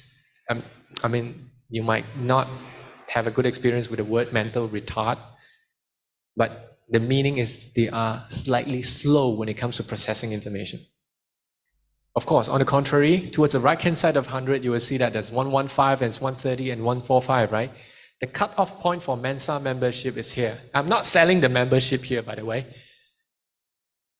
Those who are 130 and above, which is about 2.3%, if someone IQ is about 130 or above,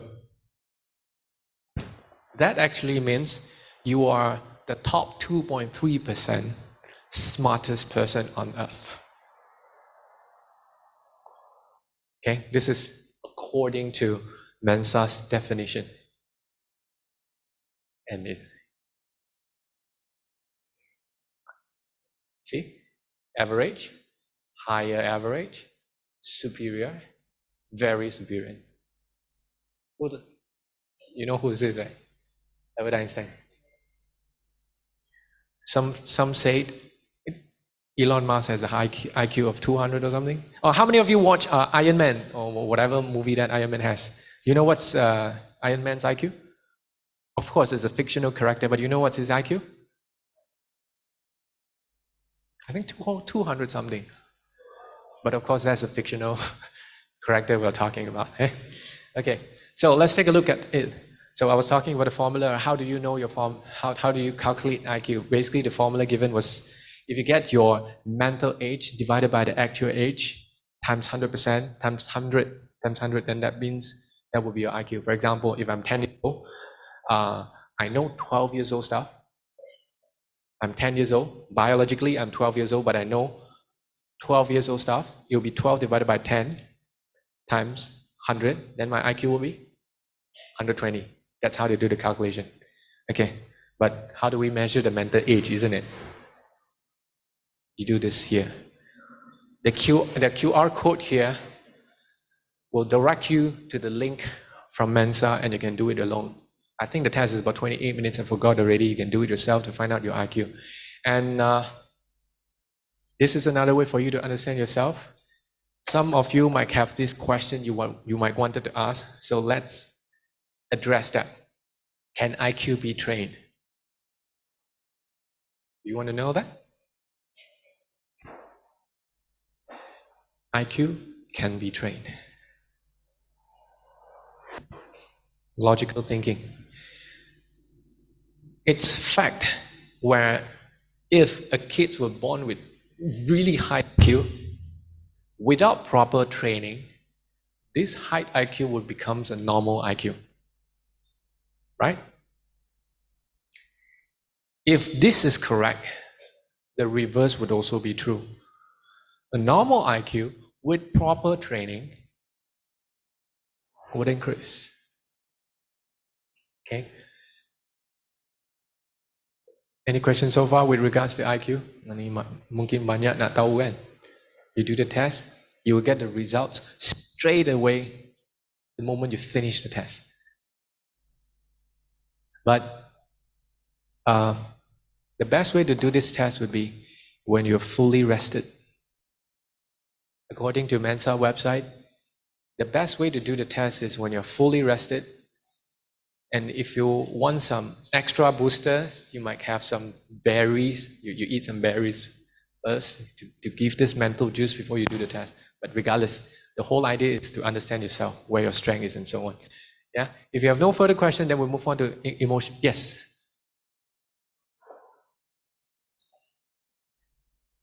So how does IQ actually affects our learning process? Thank you. How does IQ affect our learning? Basically, intelligence quotient, that's what IQ stands for. Intelligence quotient is about the ability, how fast the brain neuron pass the information and signal from one to another. If it's fast, then you'll learn fast. Those with high IQ, chances their brain network is really vast, really well connected. Scientifically speaking, when a child 0 to 3 years old, it's really good. It's the golden opportunity to help network that brain synapse. That's the best time. However, after 3 years old, the same effort could be practiced too if you were to look at how to increase that. Okay, let's put it this way. I was talking not 3 years old. I'm trying to explain it 3 years old way. High IQ would definitely help with learning, because when something is taught to you, then another thing taught to you, you will immediately see the connection. Relatively fast. Yeah. So because you have that ability, but how to train that? If you wanted to ask the question, how to train that? Remember we talked about the myelin layer? That's another one. That is another one. Meaning, you came to school, whatever you learn, right? You learn that knowledge itself. You learn the knowledge. It's coming up actually. Since you asked that question, let me show you first.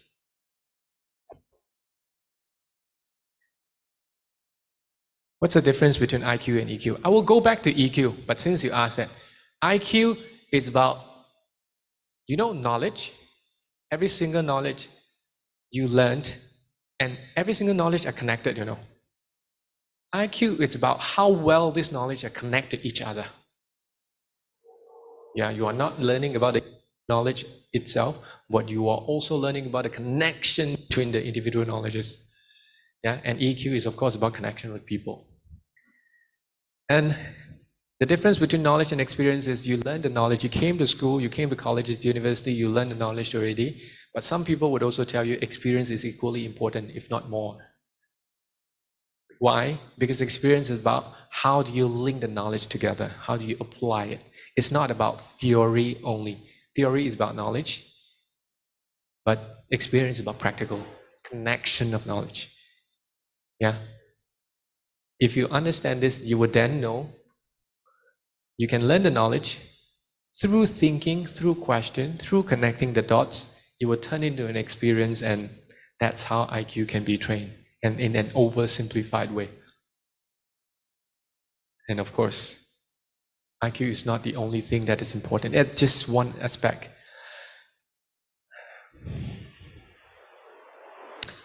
You still want the truth? You still want the truth, huh?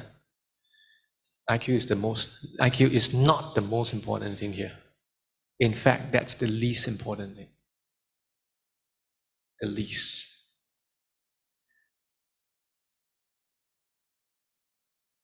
Since you want the truth, why is it the least important thing is IQ here? Because the society has been painting a picture, trying to tell us that those with high IQ, they are like so high up in the society, they are so rare. And it's like how we wish we could be them too. But these people, just like all of us, because we are not God, they have their difficulties too. And most of the time they will feel lonely. They don't know how to talk to people. Yeah. So that's not the most important thing. But if you have that, that is just happen to be one of your strengths. Remember, the whole idea is about knowing who you are and where you are and how do you use your strength. That's the purpose. Okay, next, emotional intelligence. Now, study is not about exam only. Of course, we have talked about techniques and so on. But since when? Oh, we talk about IQ. Now, let's say you know your IQ already, but do you know what's your EQ? How high is your EQ? Do you know there's a test for that too? The link that I'm going to share with you, the full mark is 75. You did the test, you will know what's your score. The higher the score, of course, the more resilient you would be. And as you look at that, EQ, chances are it's more important than IQ because life has ups and downs. It is so easy for you to accept all the ups, but it is not easy to accept the downs. Now, do you have the mental strength to accept or to face the downs? That's the measure of EQ. Yeah. So, in a simpler way, 3 years old answer, EQ will tell you how well you are in terms of managing your stress when the stress hits. Yeah. So, emotional intelligence has 4 stages. Starting from the very bottom, it starts from self. Are you aware? It's called self-awareness from down there. The blue, the bottom of the pyramid, the dark blue, it talks about self-awareness. Are you aware about yourself, your emotions, the fluctuation?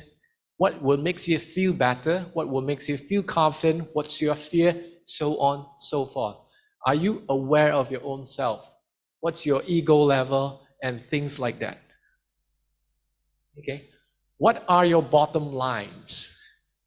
Do you know what bottom lines is? What are the things that you cannot accept as a person? How do you wish your friend to treat you? Self-awareness. Okay.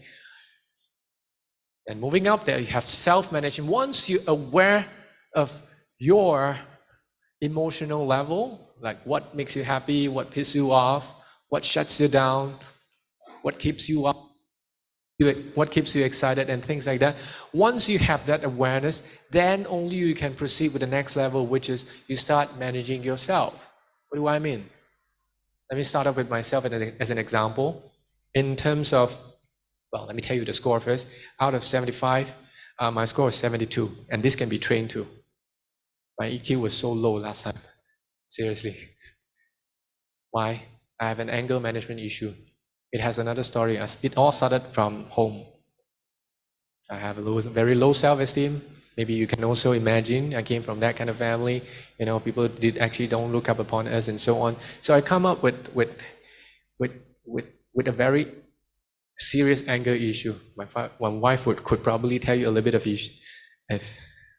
of story, and she is laughing, by the way. So that can be trained. So I recently, in preparing for this session, right, I did the test, 72 out of 75. I was a little happy. I must tell you that because of running the school, right, it taught me a lot of things already. So anyway, let's come back to this. Once you know yourself, like for example, I told you, right, bottom lines, the things that you cannot accept or you don't want people to cross. For me, is trust. Trust. When I work with someone, at the very beginning, I'll give 100% trust to that person, and I'll expect the same thing. I would expect the same thing. But if one particular person crossed that line, I'll close. So when it comes to intimate relationship, for example, workers or even, best friend and things like that, you have to know what are your bottom lines before you can start managing it. So in this case, I would always tell to those who I decided to develop meaningful relationship, these are my boundary. Don't cross it. I would tell you how not to cross it. There are certain things you can do. This is how you can treat me. But at the same time, I would like to know yours too. But that's the next level. You would through self-awareness, learn how to manage yourself. Yeah. So you will not feel overwhelmed emotionally. And that's important for study. No question asked, right? Next level, once you have that, then only you would have the ability to develop this next level thing called social awareness. Now you fully understand yourself, you know how to manage yourself. Not only that, because of past knowledge that and experience you accumulated, you're able to relate to other people fairly easily. For example, one of your friends got angry. And if you are not aware, sometimes you'll be like, apa benda ni kenapa marah-marah? You wouldn't know. But if you were to come to the level of social awareness, you'll be able to stand in other people's shoe and understand themselves from their perspective. And chances are, everything happened for a reason. You will not follow their rhythm. You will not get triggered by their anger or whatever emotion that is not so conducive for your study.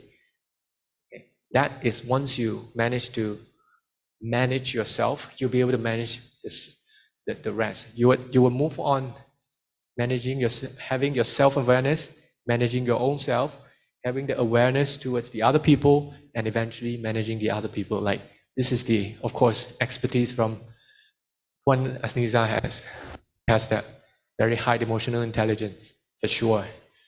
Yeah. And the best person to learn emotional intelligence from will be one Kak Niza. Speak to her for more information. Any other question with regards to emotional intelligence before we move on to the next? Do you want to do another retrieval practice? Okay, now take a look at this. There, self-awareness, there's one quotient, emotional self-awareness. Look at your emotional fluctuation. Are you happy or not happy? You don't have to tell others, you just check in with yourself. What's your mood today? That's all. What makes you happy, things like that, and so on. Of course, moving on to the next level, how do you manage yourself? You manage your emotion, of course, and then, of course, how do you adapt into a certain situation after knowing yourself, and so on and so forth. I think a lot of information can be extracted from the internet. My job is to create awareness for you today. So I'm not going to go into details on that, unless you have questions. We talk about that. The importance of IQ versus EQ. IQ is about connection between knowledges. EQ is about connection between people. That's why people say those with high IQ, they respect themselves, people respect them too. They can respect that. I mean, they're really good with people. Yeah, emotionally, they're really well. Knowledge versus experience, we talk about that too. Knowledge is about individual things. Experience is about connecting the knowledges through application. So this is where you can check out your emotional intelligence. VIA character strengths. Do you know what are the strengths you have in terms of a character that you can use to boost your confidence when it comes to study? 24 types.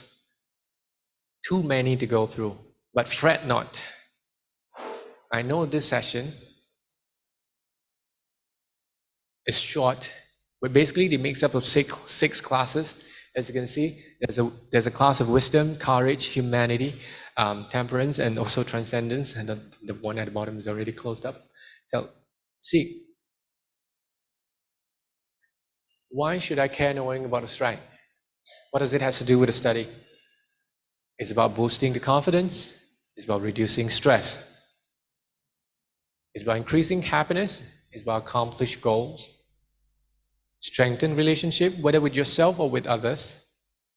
Build meaning and purpose.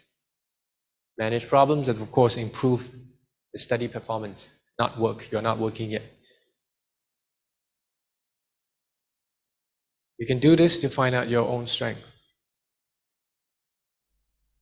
And once you receive the report, inside the report itself, it would shows you how do you use that strength in your study. Yeah. Anagram test. Ada soalan tak? Laju sangat ke macam mana? Okay. Pernah dengar tak anagram test ni? Tak pernah? Pernah? Tahu results? Tahu? Oh, ada yang pernah. Let's see. Self-awareness. Tadi kita bincang pasal emotional intelligence kan. Yang first level tu, yang paling penting sekali tu self-awareness kan. Okay, yang ni boleh bantu juga. It helps us recognize our pattern and the behaviors, especially the behaviors that's going to impart our study. Contohnya, imagine if you don't have this U session, you belajar lah semua teknik yang study teknik tu. Lepas tu, ada juga downtime di mana kita orang tak nak belajar kan, tak ada motivation kan, tak tahu kena belajar untuk apa kan. So, macam mana? Study is not, berapa lama nak study dekat sini? 3 bulan, 2 tahun, 3 tahun, 1 tahun. Lepas ni, university. Tengok 3 tahun ke 4 tahun ke 5 tahun kan? Okay, 6 tahun. Okay, so in total is about 5 to 6 years. Rasanya semua boleh complete tak 6 years ni? 5 years, 6 years? Not sure.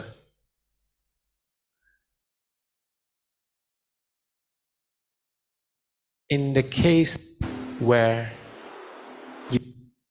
you lose your strength for whatever strength is, what is going to keep you going? Sebab first day masuk kan, senang je nak kata saya nak jadi 4th letter, saya nak jadi top student, saya akan belajar, saya bangun pukul 7, study pukul 8, attend lectures, tak akan skip lectures. I will not skip lectures. Yeah. I'll make sure I come out with a high CGPA so that I can get a good job. And as reality started kicks in, what are the strengths that keeps you there? 9 types. So let's find out. Kak, you pernah buat test ni? Your results is? Number 2, nurturing supporter. Group study, cari dia. She would make sure you will not fail. She will make sure everyone learns. Do not go for, okay, ni tak best. Tengok ni. Okay, ada 9 type kan? Lepas you buat test tu, you akan tahu apa jenis yang kamu. Saya principle reformer, perfectionist. Jangan study dengan saya. Buang masa. Sebab kenapa? Any perfectionist here? Any perfectionist here? There's no right or wrong, yeah? There's no right or wrong, don't get me wrong. I'm a perfectionist myself. You see, if I were to make notes, right, I'll make sure every single thing is equally spaced. Kita boleh tahan benda macam ni kan kalau study dalam group tu. So, you have to know this. I want to show you the next diagram. Okay. The 9 following slides is for you to read at your spare time. It's not meant for this session. But I want to give you the information through the slide. So this would tell you where should you focus on if you are a perfectionist. You focus on organizing, adhering, systemizing. Your basic goal would be this: what you scared the most. If you are a perfectionist. If you are a perfectionist, what you scared the most. And the same applied throughout. And you read it yourself. Do I sound like a lecturer right now? Thank you so much. That's what I'm doing. There's a reason for that too. You go through the 9 types. And as you can see, the last picture here would tell you, for example, I'm here, perfectionist. You look at the color here, stress color. Red color is stress. Who stressed me out the most? Generalist. Tak apalah, tak kisahlah, boleh lah. Geram ni. So they would stress me out. If you are generalist,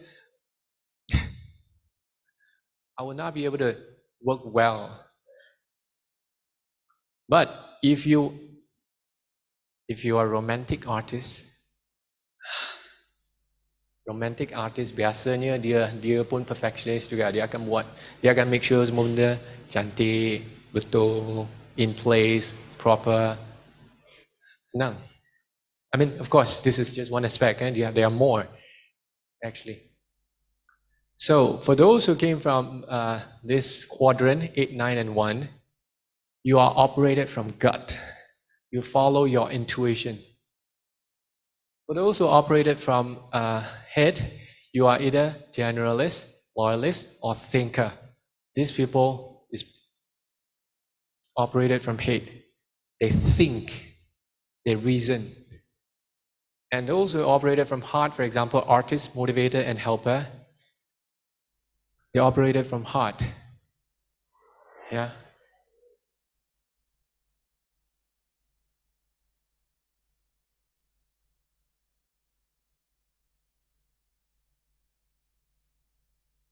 Enneagram test QR code.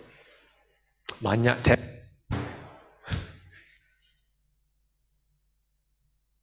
Time management. Kenapa? Oh, okay.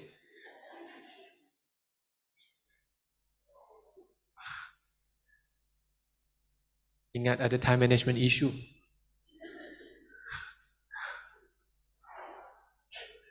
Dah, okay.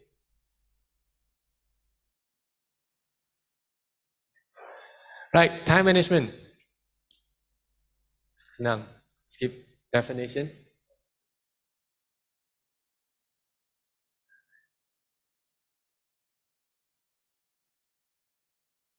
Ada tanya je lah. Ada tak anak-anak Tan Sri, Puan Sri, Datuk Sri, Datin Sri, Datuk Datin sini? Ada tak? Okay. Ada tak siapa-siapa yang datang dari kampung-kampung kecil tu? Ada?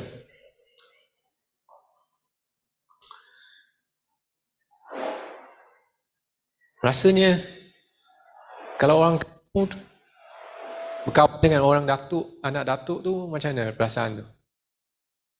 Rasa macam rendah diri sikit kan? What if I tell you I was having the same feeling too when I was younger? Why do I say that?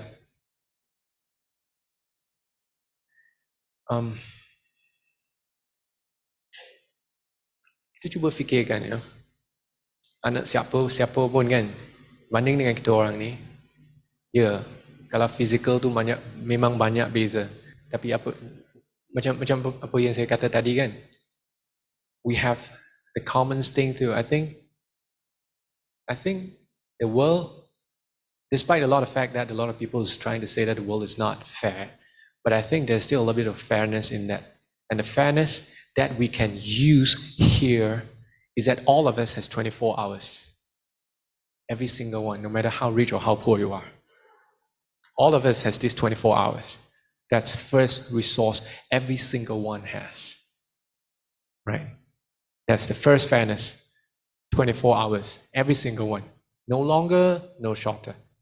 Second, every one of us has this mental capacity, right? It all depends on how we use that. If you know how to use that, the not smart could become extremely smart. The poor could be extremely rich. And of course, if you don't use it, the reverse will happen. So it all depends on how we use these two resources, which is given to us fairly: time and the mental space. Mental space, time. Now, some of us, we could use the 24 hours achieving so many things.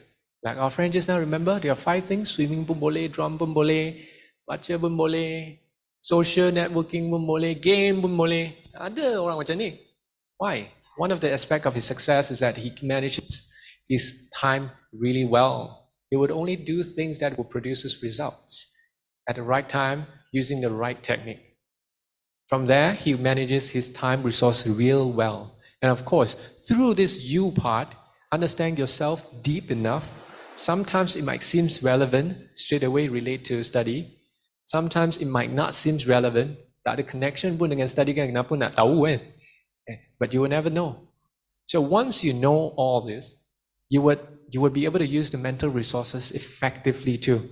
And through the effective or constructive use of the mental resources, as well as the effective use of the time resources, everyone could produce the results that you desire. I think this is the fairness every single one is blessed with. Tak kisah you siapa, you ada benda macam ni, you nak apa, sebenarnya you boleh achieve juga. Depends on, of course, rezeki lah kan. Tapi this is something you can manage, you can use, you can do, and that's within your hand. That's why I said if a lot of people can do it, I think you can do it too. These will be the 2 important things. Time management pun ada test juga. Serious? Buatlah. You manage time well or not? Here's the test. And in fact, in the end of the test, if your results is good, they will tell you how you can improve better. If your results not good, they will tell you what are the things you can work on more to improve on. Let me give you a simple example of time management. Yeah? Are you a morning person, afternoon person, evening person, night person, or midnight person? Midnight. Midnight. I'm a morning person. Let me give you one example. Tadi Miss MC bagi tahu kan saya author kan. Sebenarnya saya best selling author. Show off dia. Okay, apa? Macam ni. First time saya tulis buku sebab publisher cari. Dia suruh saya publishkan buku tu. Tak ada experience nak tulis. Sebenarnya tak tahu nak tulis apa. Okay? But so lah, pas kerja, lepas habis kerja engineer tu kan, malam kan free kan, so saya duduk dekat depan komputer, laptop ni, laptop yang sama, tak pernah tukar. Laptop yang sama tu duduk depan 4 jam, half page je, tak tahu nak tulis apa. I'm not a night person. Lantak lah, tidur je lah. Tidur je, bangun pagi sikit lah, besok pagi baru tulis lah. Next morning I woke up, half an hour I wrote 4 pages. So I'm a morning person. Now, if you know what kind of person you are in terms of time, you study lah masa tu, you revise lah masa tu. Jangan, if you're a morning person, you study at night. Not effective. Yeah, if you're a morning person, you study in the morning, learning will become so easy and short and so effective. Yeah, that's just one of the example. And by the way, knowing that I'm a morning person, right? I am not an evening person. Nanti kan pukul petang kan, pukul 4, pukul 5, pukul 6. Tahulah, 4 sampai petang, 4 sampai 6 tu, ni tak boleh function tau. Slow. Bagi saya. So, masa tu kalau saya nak belajar benda baru kan, tak boleh study 4 to 6. Tak tahu kenapa. Tapi itu saya lah. What's yours? Find out yours. Yeah. MBTI. Oh. Tak payah cerita banyak lah. There are generally four types. Analysts, diplomats, sentinels and explorers. Setiap kategori dalam tu ada 4 lagi kategori. Totalnya ada 16 types of personalities. Tahu tak jenis apa yang kamu sendiri tu? Tahu? Do you know what types you are? Have you been using your strength towards your study? But that's another question, huh? So for those who are analysts, you value knowledge very well. Logical thinking and rationality is one of your strengths. You are very strategic when it comes to planning, system development, as well as you're very imaginative. These are your strengths. Okay, of course, if you are an analyst. And if you're diplomats, you're ideological, you value empathy. This is more on people to people. You value humanistic perspective. Apa maksudnya? A group study lah. You want truth, right?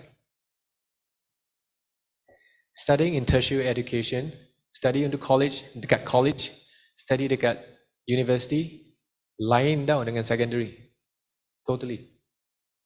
Here, I would suggest, if possible, if you maintain a very good relationship with your senior, and especially your lecturers or professors, hidup jadi senang sikit.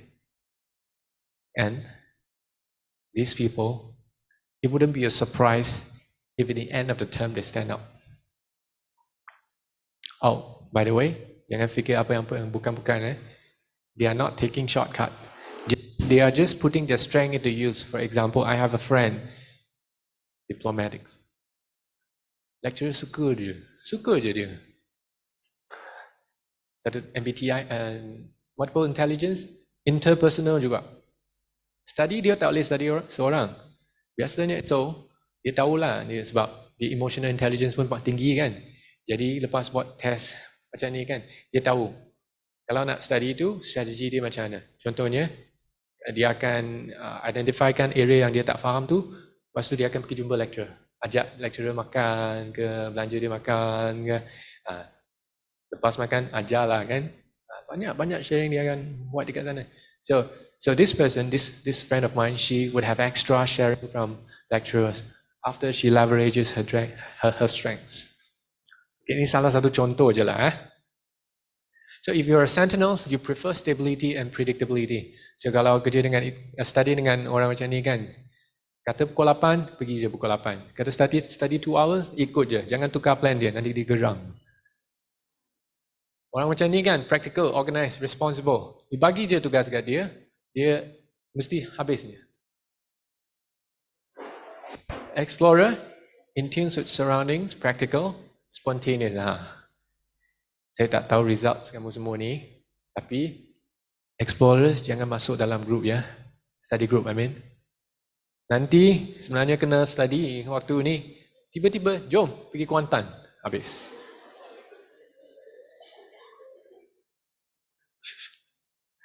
Kalau nak main, cari dia orang. Tak lepak ke, cari dia orang. MBTI link. Banyak soalan. Sorry.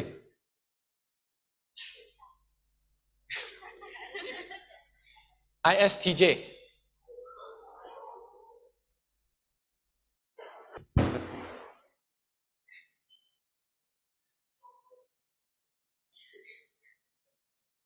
Ada apa-apa soalan lagi? Ya. Yeah. Yes. These results will varies from time to time because we are not fixated with one belief. Sometimes moving to a different environment, surrounded by different people, our perception or understanding our values would change, right? When that changes, the result would change too. So, thank you for your questions. When you do this test, it might seem like you are this type of person, but it's more like a snapshot. Meaning, dia macam gambar, snap je, dekat sana lah. It's not movie. All of us are human, we would change, we're fluid. So you do it multiple times from time to time. Maybe you do it once after this, and then half year later, you do one more time. You see whether your profile changes or not. Because why? When you do this test right now, you are still who you are before you mingle with the rest of the people who come from different places. Half a year later, chances are you might change or you might not. You'll never know. So there's no harm doing this kind of test from time to time, just to understand yourself slightly more. Yeah? And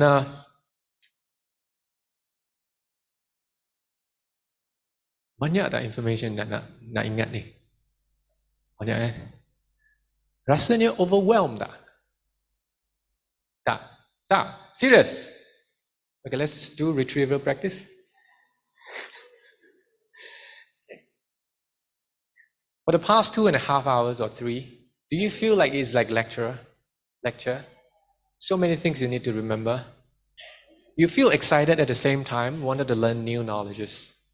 You feel excited at the same time, wanted to know more about yourself. It seems like there are hopes in front of you. Once you adopted so-called these techniques, there's a chance for you to have a brighter future, yes? But at the same time, check in with yourself. Do you feel so many things to do? Jadi manusia pun kena buat banyak test. Ingat, datang pagi ni, nak dengar je. Macam mana nak study, nak score A kan? Tiba-tiba, Mr. Fu ni bagi pula banyak 9 test. Apa? Kita buat macam ni. Lepas saya ni kan, tengok siapa yang habis 9 test tu. Siapa yang nak digantang. So, to be very honest with you, this is the first time, even though I've been coming here with 7 years, this is the 8 years, 7 times 8 years, to IIUM, sometimes in Gombak, sometimes PG, sometimes here. But this is the first time I'm doing this style. What style? Study and you.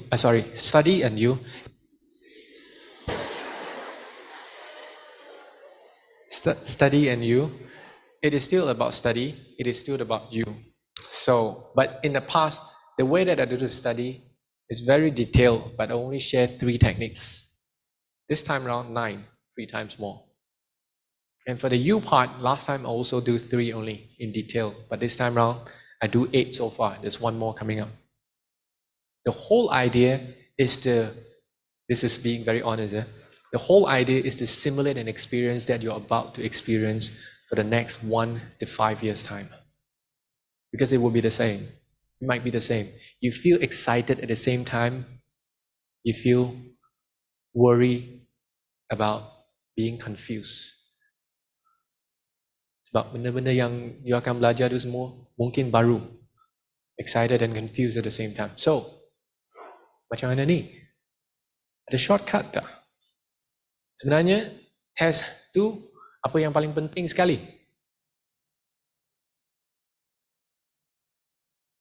So,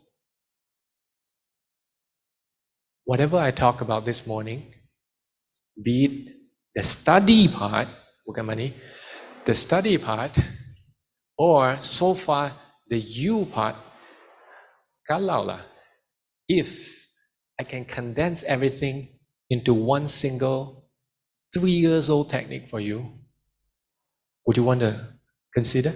Would you want to listen? Maksudnya, apa-apa teknik yang saya bagi tahu tadi kan, 9 techniques for study and 8 techniques so far for you. If I can condense into just one method, teaching you only the important things. Are you interested? And it's 3 years old way. Guaranteed. Ada siapa-siapa yang lepas saya explain method ni, ada yang tak faham, nanti saya jalan kaki balik sekamat. Let's try, eh? So this is called 20% and red box technique. Okay, sekarang cuba bayangkan. Subject. Imagine your favorite subject in the class, in the past, your favorite subject. Now imagine that reference book or textbook is in front of you. Imagine that textbook or reference book is in front of you. It's very thick, isn't it? It's very thick, right? And you have to study the whole thing in order to sit for an exam, and an exam is just a few pieces of paper, right? My question to you would be, would everything inside the textbook come out in the exam? It's the easy answer. So what's going to come out in the exam paper? Soalan ramalan, okay. So what's going to come out in the exam? I will call it the 20%. So let's go back to the textbook. In your imagination, the textbook, the one that's your favorite subject, textbook dekat depan tu. Would you believe if I tell you, if I share with you, either from the perspective of an author of the best-selling book, or the training that I went to how to write the textbook for secondary school students?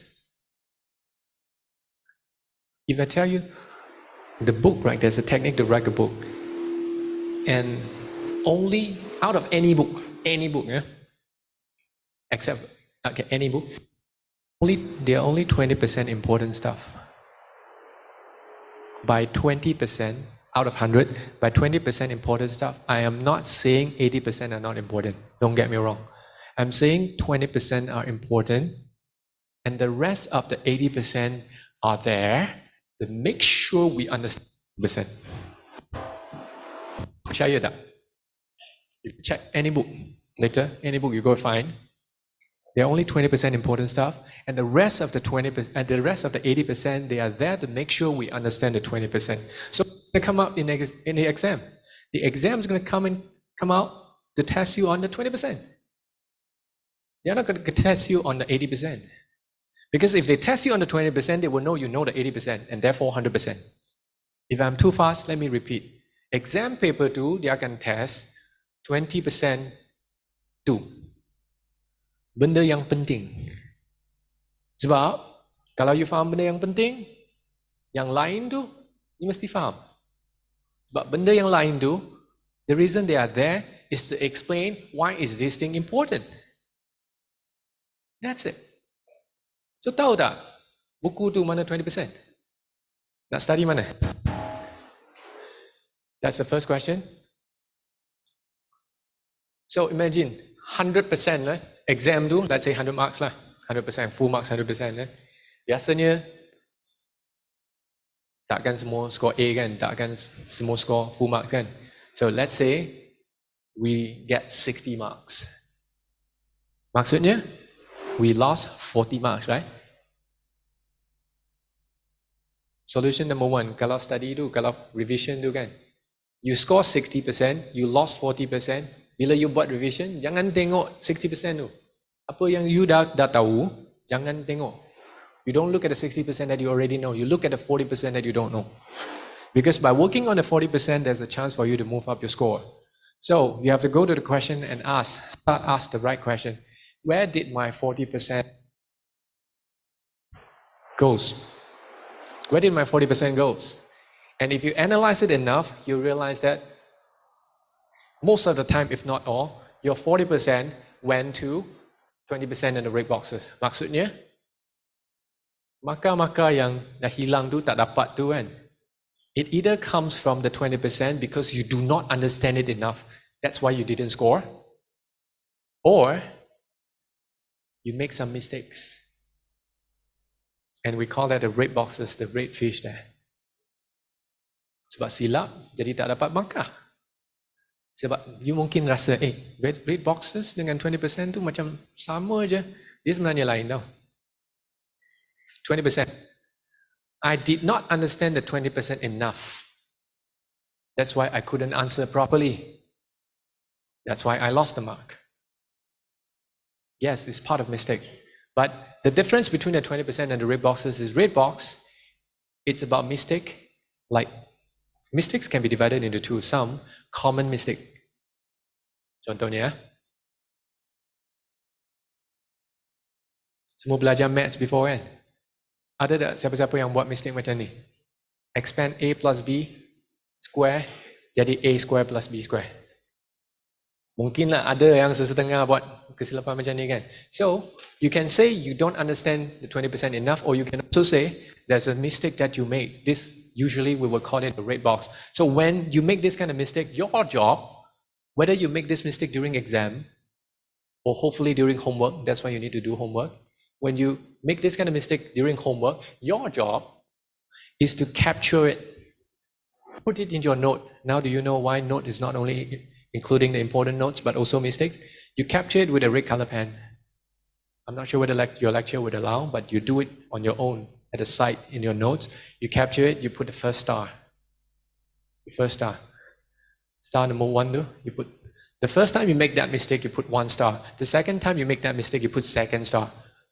And bila revision tu, nak exam kan, revision macam mana? Tadi dia kata, kalau nak revise tu, revise 40% yang you lost kan? Jangan study 60% tu. 40% tu macam mana nak study? You study lah 20%. 20% tu maksudnya apa yang penting. Apa yang penting, study tu je. You make sure you understand it. Corner note taking session, remember dekat bawah tu ada satu summary. You baca tu je. You make sure you understand that part. That's the 20%. Right? The other one. You have done your homework. For some questions you got it correct. Don't look at that. Don't look at the things that you have already gotten it right. You know how to walk today.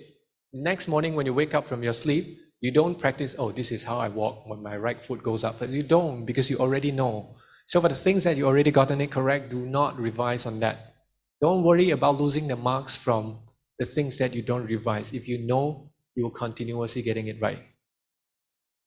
The right will continuously becoming right, and the wrong would also be continuously going wrong if you do not practice it. Newton, first law of motion. In study. So, revision tu, study 20%, study red box je. Red box maksudnya mistake. Your job, just revise these two. And how? Tengok kan? Dia macam ni.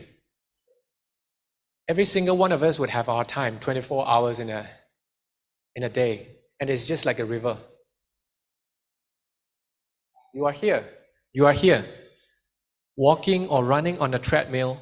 The more you run, the more you pump the water into this aquarium, and the fishes are the 20% and the red boxes. The idea is, when it comes to study, your focus is the 20% and the red boxes. Yeah? How? Well, I mean, when do you practice it? Out of 24 hours, through the study technique, you find the one that works for you.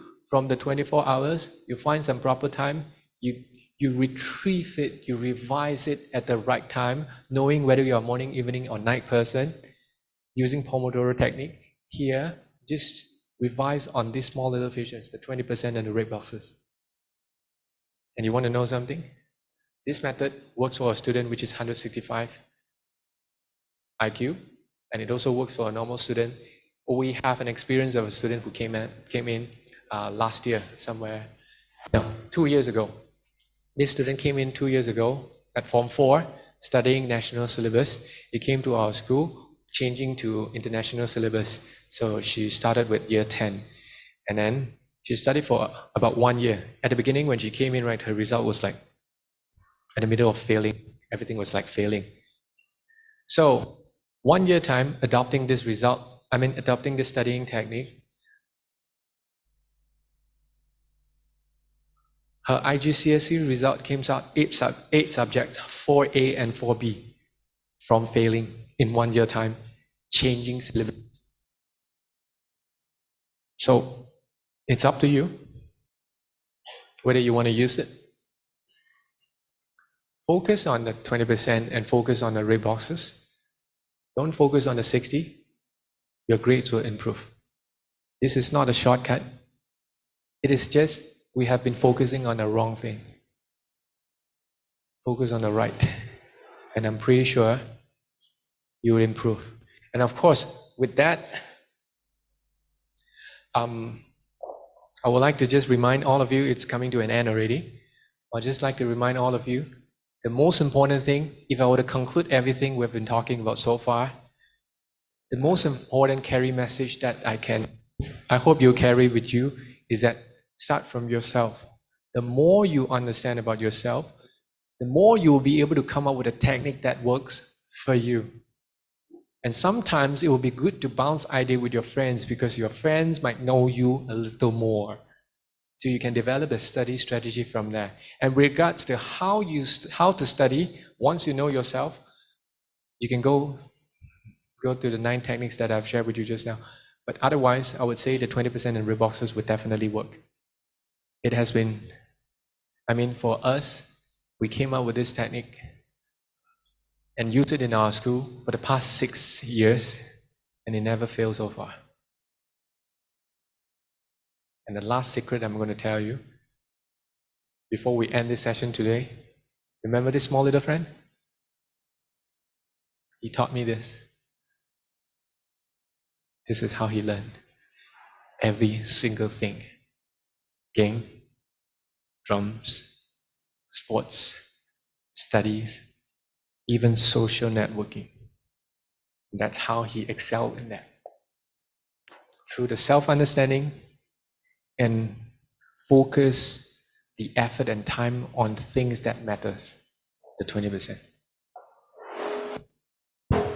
Before we go on to Q&A, I would like to take this opportunity, of course, to thank Puan Asniza to continuously, in believing in me, to invite me, to give me a chance to do this sharing with all of you for 8 consecutive years. And of course, in conjunction, 40th year of establishment of IIUM, I wish a happy birthday to IIUM for 40 years. And of course, to all of you, thank you so much for sitting here, listening to me, doing this session. And I hope you benefit one way or another. Thank you so much to all of you. So, I'm sorry that the time overshot for 14 minutes. But do you have any questions you would like to ask?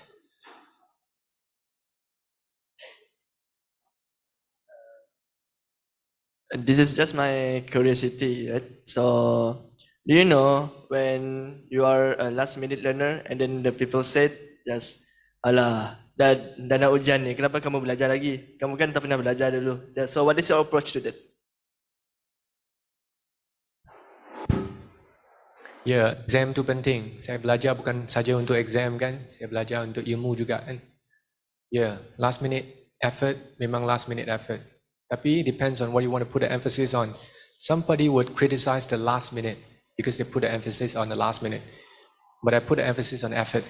It is better for you to put the effort rather than not. Kan? It's never too late. Ada lagi soalan? Remember, help me to help you. But of course, if you have any questions, anyone? Oh yeah, sorry, tak nampak pula. Mata saya kecil ni.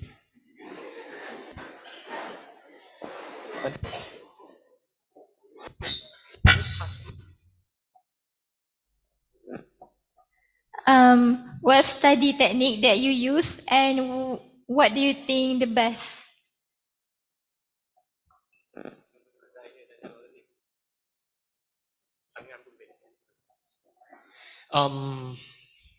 What study technique I use, the 20% and red boxes? The technique that I use is the 20% and the red boxes. I focus on what's the most important. And then on the other side, when I do the retrieval, I'll focus on the mistake that I make. I will not focus on the things that I got wrong. That's not important to me. And then when it comes to the technique which technique I use, right? Honestly speaking, in a 3-year-old way, I will tell you that I would use the technique that works for me. Mnemonic doesn't work for me. Picture works for me. Studying at night doesn't work for me. Morning, yes. Pomodoro, 25 minutes doesn't work for me. I can study 4 or 5 hours. Early preparation works for me. I'm not a last minute person. Before exam, I don't study. That's me. But for some of you, you need to study towards the end. If you are the type of person, follow that. There's nothing wrong with that. It's just which one works. Because the most important thing is about you, what work. And of course, equally important, what not. I hope I answered. Did I answer the question? Thank you. Any other questions? Oh. Alright, during learning, we tend to be more curious, like a certain thing, like a concept. Of course, cikgu tu kata, just ingat yang ni je, but we want to know more. Is that alright, or am I just opening too many boxes that end up making me confused? I need to know more so that I could understand more. So you want, I assume you want truth? Yeah, due to certain constraints, right, lecturer might not be able to explain more. In fact, they are very knowledgeable, but never stop, never let that stop you from expanding more, exploring more in terms of that. You see, you guys are really lucky. We are really lucky because I'm as young as you. So we are really lucky because we are living in an age where we can get information not only from professor or lecturers, we can get it from online too. We can get it from seniors too. So don't let that stop you. Because you see, the most important thing is about your mind. It's running. So constantly throw questions to your mind. That helps boosting the IQ. Not only that, it helps thickening the myelin layer. And not only that, the more you question yourself, the more you realize you don't know, the more you will study. In the end, the more you study, just waiting for that one particular day, every single thing just seems to connect automatically. You learn A, you learn B, you learn C, you learn D. It seems very hard. You keep on figuring how things work, how things connect. Just keep on thinking. Have faith. Keep on thinking. Keep on figuring out the answers, looking for resources. You are learning, by the way. So keep going that path. Trust me, one day, that day would come. Just that one day, everything would just click. This is not my method. This is Albert Einstein's method. If you want to know more about what I'm saying, go figure out how he got an answer to relativity. How did he, Mr. Albert Einstein, got the speed of light within his brain without doing any experiment? He just think. I hope I answered your question. Did I? Or do you have any other questions? Sorry. Okay. So this is kind of personal. Actually, I'm not a really sciencey person. I used to be a language person. Like, I'm really good in English and Malay, also some other language a bit. Then when I see that when I grew up, I tend to want to try something else because I got bored from language. So I got into science stream, but I'm not that good. I'm very average, lower than average. But when I get to university, I went to science. Is that dangerous? My mom said it's dangerous and she tends to worry about me. Is that dangerous? Thank you for asking me that question. I would say the most dangerous thing is you know what you don't want, but you don't do it.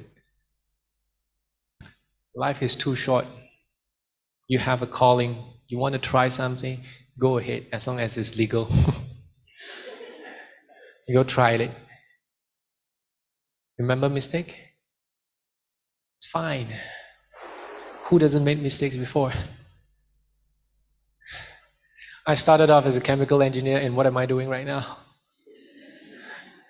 I never thought I want to be a teacher, seriously. When I was Form 5, I hated studying so much. I skipped a lot of lessons. There was this teacher, she loved me so much, but I was so rebellious. When it comes to her lesson, he forced me to be sitting inside her class. I relented, I sat in the class, but in the end, when she asked me to do something, I was sleeping, I threw a paper back on her. She cried in that class itself. I never thought I wanted to be a teacher until one day, I came back offshore. It was Labuan. The ship just came near the anchorage. I got down. I was still in my safety boot coverall, safety helmet, luggage. I turned on my phone. I received a message from UK. And the message goes, "Hi, Mr. Fu, my name is Philip. I hope you still remember me. I just want to text you to thank you for teaching me maths and physics in the past few years. Today, it's my graduation in the UK, and after today, I'll be a chemical engineer like you." That time, I was like, I hated teaching so much. By the way, I started teaching at the age of 17. Tuition je. Kenapa? Duit pocket lah. That's all.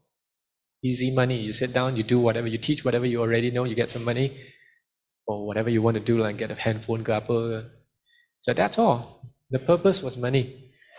But until I received that message, alamak, macam mana ni? 4 years of chemical engineering, gaji pun banyak. Nak give up tak? Banyak. Saya fikir banyak.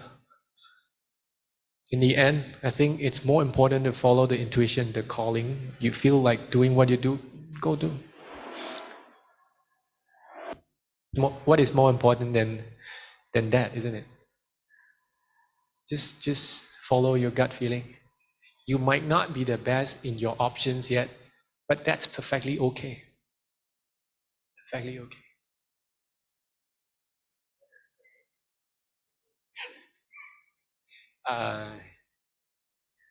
Yeah, that's not only an answer to her, but to all of you as well. And of course, it's not my job, and of course, it's not my responsibility here to tell you all this, but if you treat me as a friend, because towards the end already, right?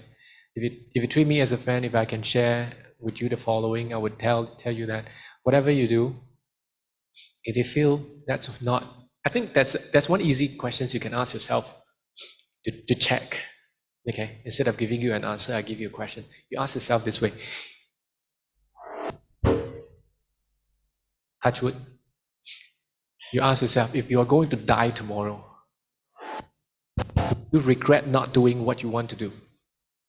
And you ask this question many times, different times, day in, day out, months out. And if your answer is yes, I will regret, then go do it.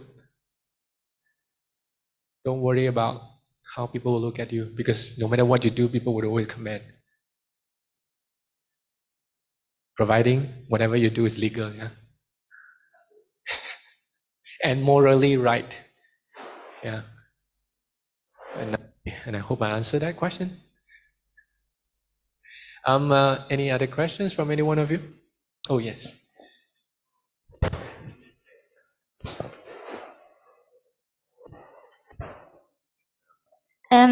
Hi, my name is Atika and I'm a bioscience student. And one of the things that really bothered me when I came here was the textbook. In KSSM, the textbook was at least less wordy, but right now I think I'm looking at paragraphs. And in each paragraph, I highlight about one sentence. So I'm thinking of using the Cornell method, but so what do you think? What should I do? Thank you for the questions. I would say you scanned. Okay, of course, it's not fair for me to say this because I already know the answer, but let me try. Yeah. I think most of us here learned science before. We talk about 20%, right? What is that one thing science is trying to teach us, no matter what science, physics, chemistry, biology, it doesn't matter, combined science. What is that one thing that science is trying to teach us? One thing only. How the world works? How the nature works? How the nature works? One thing. That's what science is trying to teach us. One thing. What's that one thing?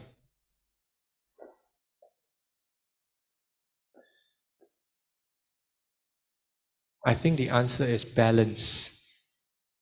In biology or chemical context, it's equilibrium. To see whether it's correct or not. Yeah? If things are not balanced, they will try to achieve balance. If things are balanced, they would always try to find a way to keep the status quo. And whatever we study, in your case, the bioscience, right? That's the 20%. But the context might be different. So, say, bioscience in terms of human or animal. If it is human, which aspect? Which chronology, which area? What is it that thing that's trying to teach us? Not everything is important. There's one picture that I didn't explain myself, that I skipped. I try to use this picture to explain that. No? This. Imagine that particular topic or chapter you are reading is like a small little plant. Which part, if you put your finger at and apply a little force, the whole plant will follow you? Which part? If you found that part, you just focus on that. I hope you can show me the textbook that I can point it out to you as an example. Do you have the textbook here? Fantastic. I'll be able to show you the 20% because not everything is important. So just focus on that important part, understand that part, you will realize the rest is just like decoration. Make it complete. And the reason the books has so many texts because they have to assume those who are going to read the book, they are uninitiated, means they don't know everything. So they have to explain in a very detailed manner, sometimes overly detailed. You're lost in the sea of information. And your job is not to memorize all or understand all. Your job is to understand what's the most important part. And the easiest answer would be, the easiest way out would be seek the help of either your senior or lecturer.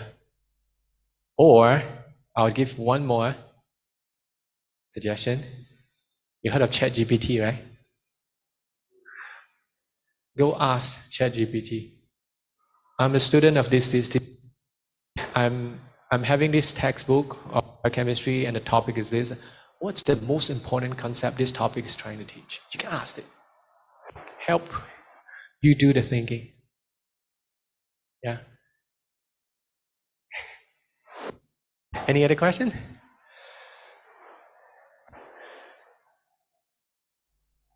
Oh. Guys.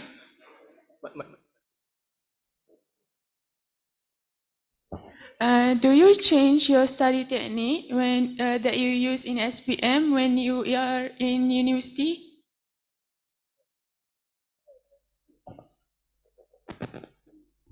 Thank you. Yes, I changed my study technique. During SPM, I'm more like a plow horse. I study for the sake of study. I memorize all the things. It was all hard work. It was really tough. A lot of hard work, sweat, tears, blood, in exchange for result, because I didn't know the way out. And it turns out when I met this friend, sorry lah, this friend, study sebenarnya boleh jadi senang kalau you tahu cara tu. Jadi, of course, I changed. There's an easier way. Easier and effective. Now, what do we need to know this? It doesn't mean this method is not good. You still have to put in the effort, but if you can use the same effort in developing some other interest, why not? Now, another truth, I hope I'll be here next year because I think I speak too much truth here. Study is not everything. It's just one of the most important things you have right now at this stage of life, but it is not everything. Simple. What do you want to do when you graduate? Nak kerja apa? Dah tahu? Sure, takkan tukar. That's sure. What if the answer is not sure? Then what you should do right now is explore more things, talk to different people, try different things to see what's your calling. And if study is tying you, occupying you so much, and you don't have the time to explore yourself,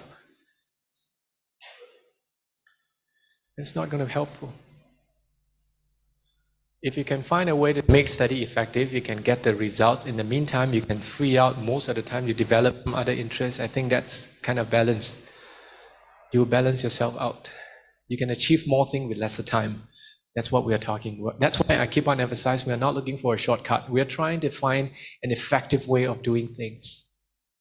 In physics, you call it leverage. Do more with less. Kan? You use the simple but the most effective way to get the solution. And this is not shortcut. Once you get this done, you can do more things. Yes, I changed the method because I found an easier way. And that's why I'm here today.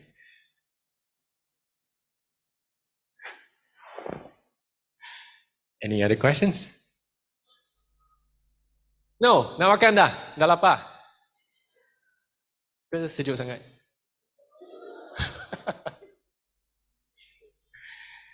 Okay, so I would share this slide as I promised to Puan Niza. And of course, if you have any questions, you can always... I haven't shared my contact details, unless you don't want. But otherwise, you can always text me or email me. Email, old school again. Or you can go through Puan Niza if you don't mind, yeah. Or for any questions. Yeah, otherwise I think we should keep yourself not so cool. I mean aircon. I think that's all from today. Thank you so much. Thank you, all of you, for your time, your effort, for your trust. And of course, all the best to you. Good luck. Find yourself.